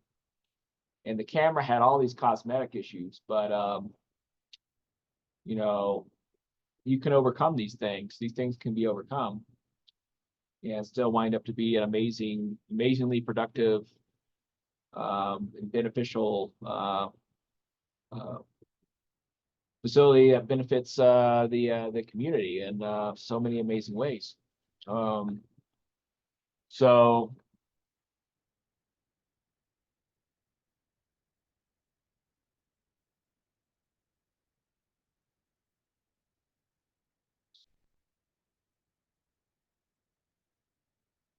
yeah, I think the lesson there is don't give up.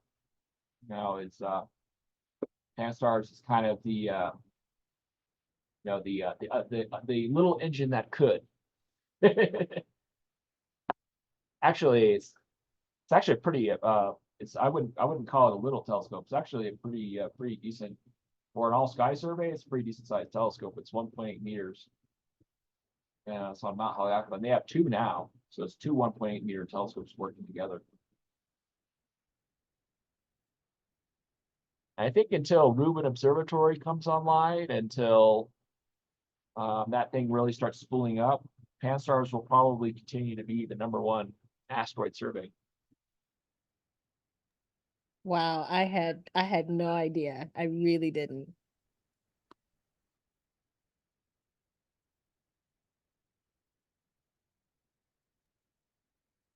So with all of those, well, not just with pan-stars, but specifically with pan-stars and kind of the the facilities that track well that discover so many asteroids, do other facilities then do follow-ups like when a space telescope identifies a planet candidate, for example, then ground-based telescopes, many of them here on Mauna Kea, do those follow-ups? Does a similar thing happen for asteroids? 1 second. So Laura-May is trying to connect with us. Let's see. You could just do what you did for Greg, and then we can change her name. Oh, well, that won't knock Greg out, will it? No, it should not. All right, let me get that.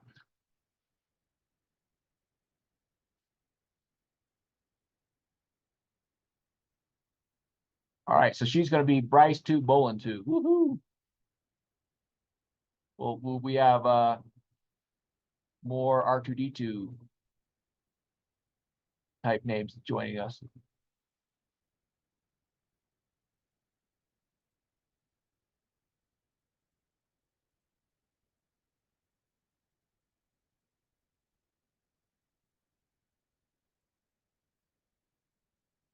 Yeah, Pan-STARRS was a lot of fun. Yeah. I'd say in general, observing in Hawaii is a lot of fun if you get the chance to do it. I'm sure many people will agree with you.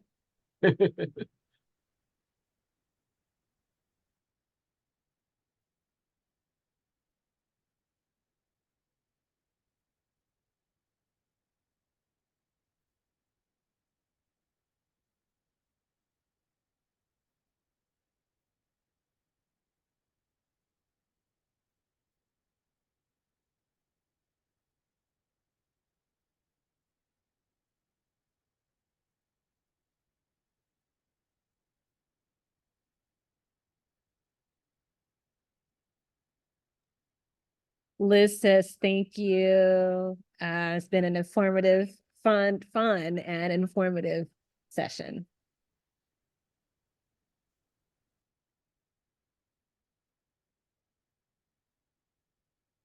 Well, thank you, Liz. I know we should have asked this before you go, I mean, at the start of the session, but do you know, oh, she left already. Darn. I wanted to, she was, what her background was. Oh, she's a teacher. Oh, that's so cool. Yeah, in elementary, I think I want to say 4th grade. Let me look back at my message from her. 4th grade, yeah, 4th grade teacher. I don't know if, no, in elementary you teach all the subjects. I was going to say I don't know if she's a science teacher or not, but no, I guess you teach all the subjects there. Yeah. Yeah, and I think she's joined a few others, excuse me, a few other sessions too. So hopefully we'll have her some more in our sessions over the summer, because they'll be off on a well-earned break a little bit for the summer. Yeah, right. Oh, looks like Laura-May's joining as Bryce 2, Bolin 2. Welcome, Laura-May. Hello, good to see you guys. Yeah, good to see you too. I'm at the summit here. We have Callie here. She's our operator for this evening. Hello. Very nice. I'm seeing what you're up to right now. How's the seeing tonight? Looks Pretty kind good. of okay. Our last measurement was 0.63 arc seconds. But we got more serious. Yeah, right. you can see the I have the all sky camera right here on the bottom. Yeah, left. I see there's a little bit of dispersed clouds, but otherwise looks pretty good. You were right, what you were saying yesterday about it's nice that you don't have the moon right now, right? Yeah, the moon doesn't rise until a little bit later, but yeah, it's incredibly starry outside. Oh, that's great. When I'm done here, I'm gonna put on the goggles Oh, with oxygen going, because the oxygen, having some oxygen will boost your eyes as well. I'm gonna go out there and get a really amazing view of the oh yeah, I'd forgotten about the oxygen that will boost your yeah, well you'll have to tell me if it makes a difference because I didn't feel like the red glasses made a big difference, but I think I only wore them for about, 15 minutes or so before going outside, so. well, yeah, we had the moon out, so you don't see very many stars. Right, right. Yeah, that's true. With no moon, it was incredible. It was, Yeah. yeah, I saw too many stars than I could count. Probably the most stars I've ever seen. It was pretty amazing. Oh, that's amazing. How many targets do you have tonight? So I'm trying to do 2 more. We will see. I have the telescope only for an hour and a half more after this. Okay. In about 6 minutes, we'll change targets. I'm going to try to focus on the brighter targets because we do have clouds getting in the way. Nice. And Are you using SpeX? we are using SpeX. Cool.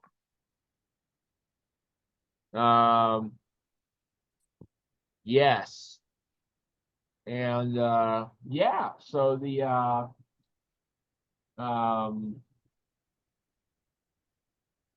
the clouds here I think are not as bad as we think.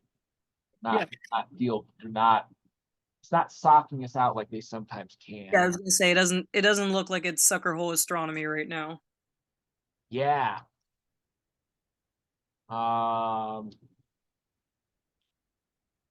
Yeah. Yeah, I think we just have to just point at highest altitude as we can, try to get as much data as we can, despite the clouds. We're able to see things pretty nicely on Morris. Yeah, it looks great. Yeah, the Yeah. definition looks pretty good. Kali, can you help us put so the asteroid, if you look on Guide Dog, it's a little bit to the right of the slit. I always screw it up, so I'm afraid to touch it. But can you put the target into the slit, like using this clicky button thing? I'm not sure, is Greg still on? Maybe you can show me how to do that. Greg, are you there? Hello, Greg?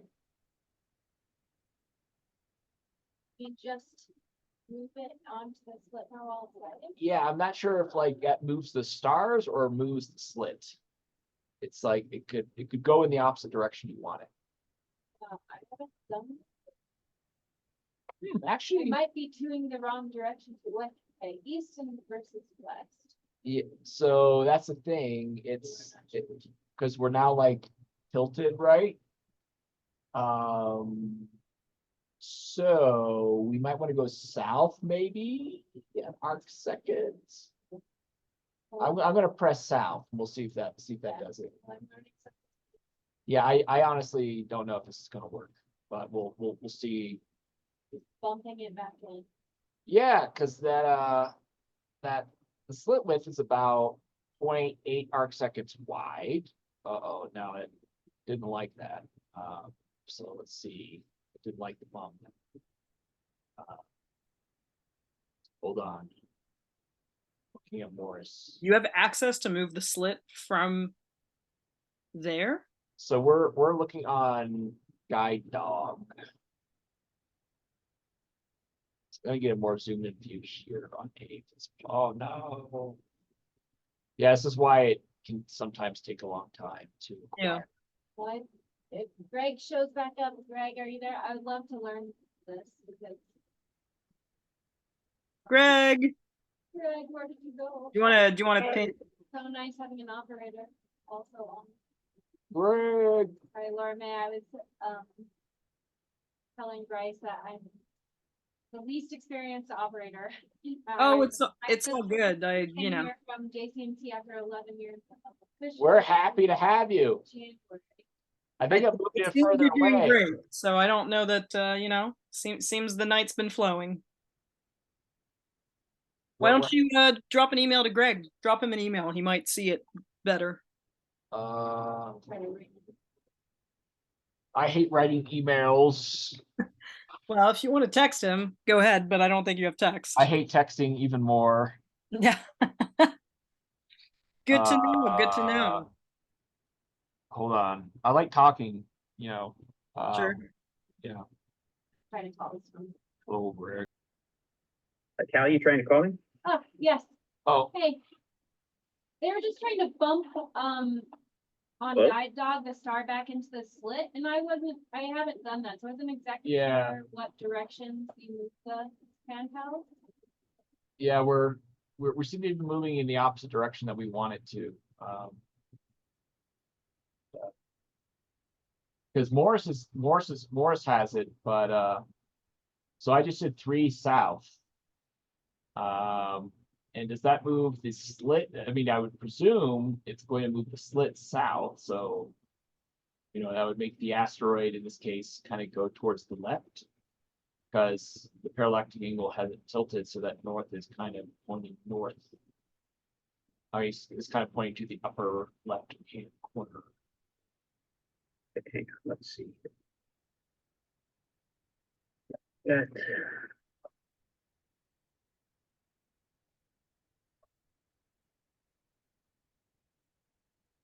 Got guiding with Morris.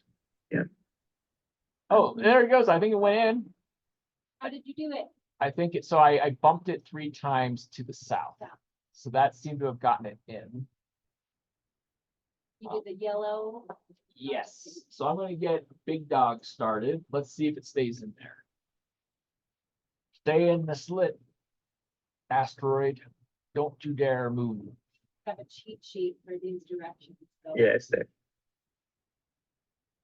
You can see it? Kind of the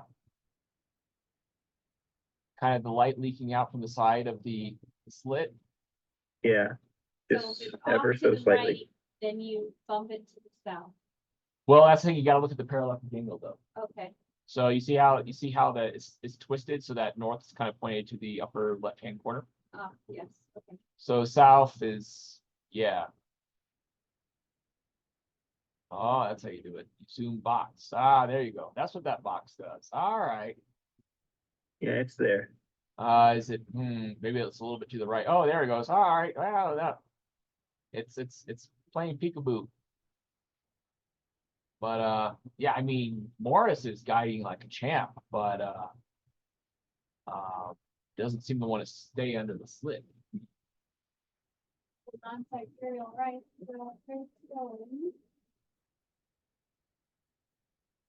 Yeah, Morris is doing everything just fine, but it doesn't look like that square, the purple square and the green cross are where they should be. Should we try the acquisition all over again? No, Morris is doing just fine. It's definitely got it. And at this point, here, let me just do this. If we stop Guide Dog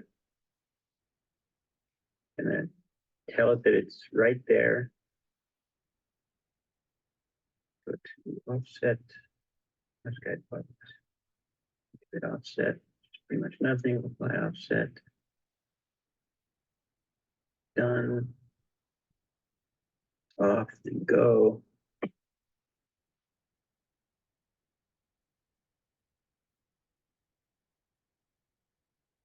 You'd also be getting some clouds rolling in, so you're not looking at the. I'll be sure. Subaru camera. Yeah, we are maybe getting some clouds rolling in.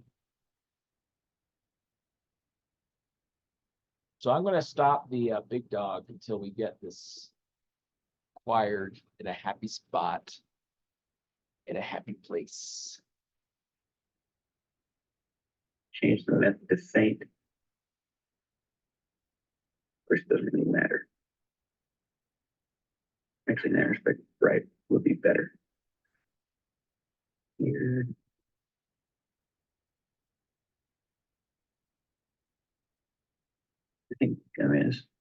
Mars, we're gonna set that back to faint. Not too terribly faint. After 25 seconds.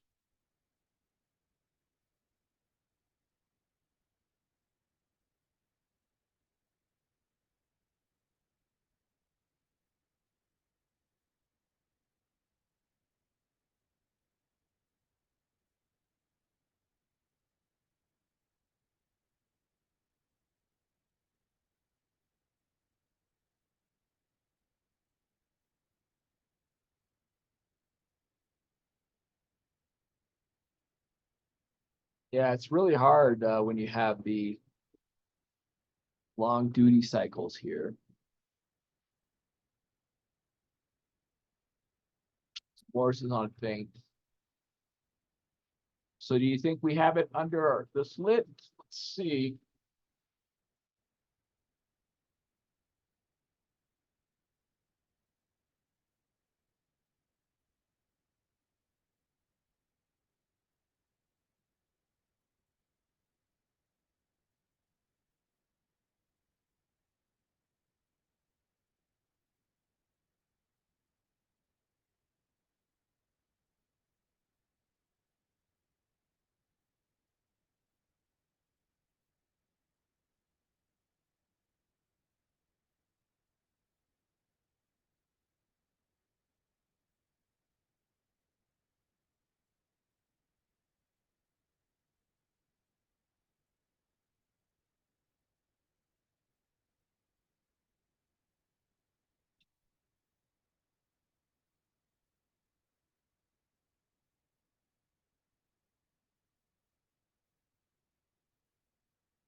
Yeah, it's got to be behind the slit. All right.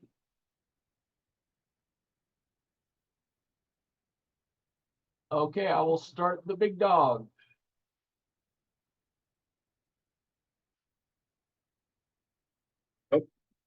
Little array error here. Hang on. Uh-oh. Looks like the IR just had a bit of an issue.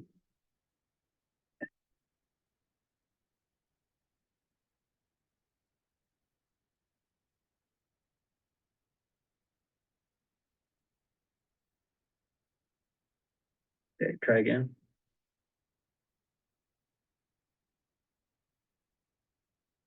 Here we go, big dog. All right.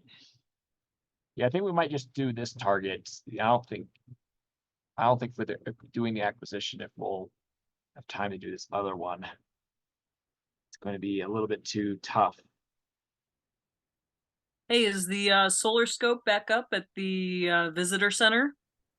I don't know. I haven't checked it out yet.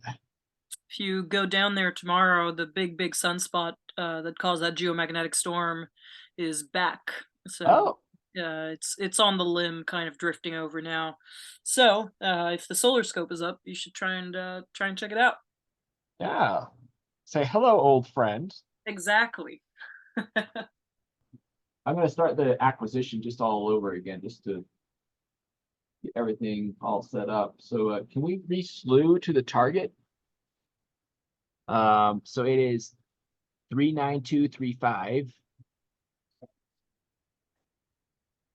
And maybe we don't need 20. Be there. Yeah. I'm just looking at that top him to your right. Part of our problem. Yes, the keyboard does this weird thing. Not letting me actually type anything.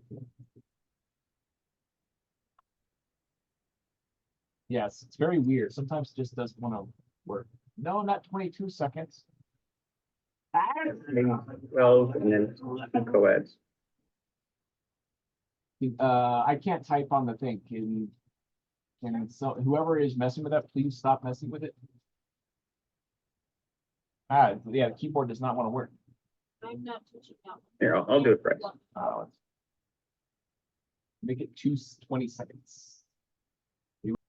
Yeah, I think we just gotta wait for the clouds to stop socking us out.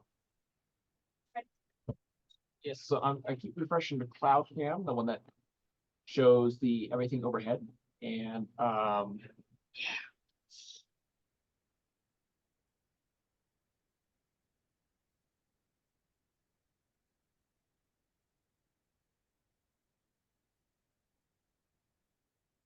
yeah, it should be directly above us. Yes.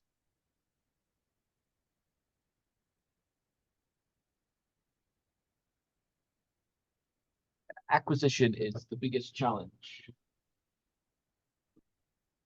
If this was just like an IFU, you just point it in the approximate location of the asteroid and you get a spectrum. That would be amazing. Oh, there it is. All right. But I think Spectre is an IFU, if I'm not mistaken. Isn't Spectre supposed to be an IFU? Yes.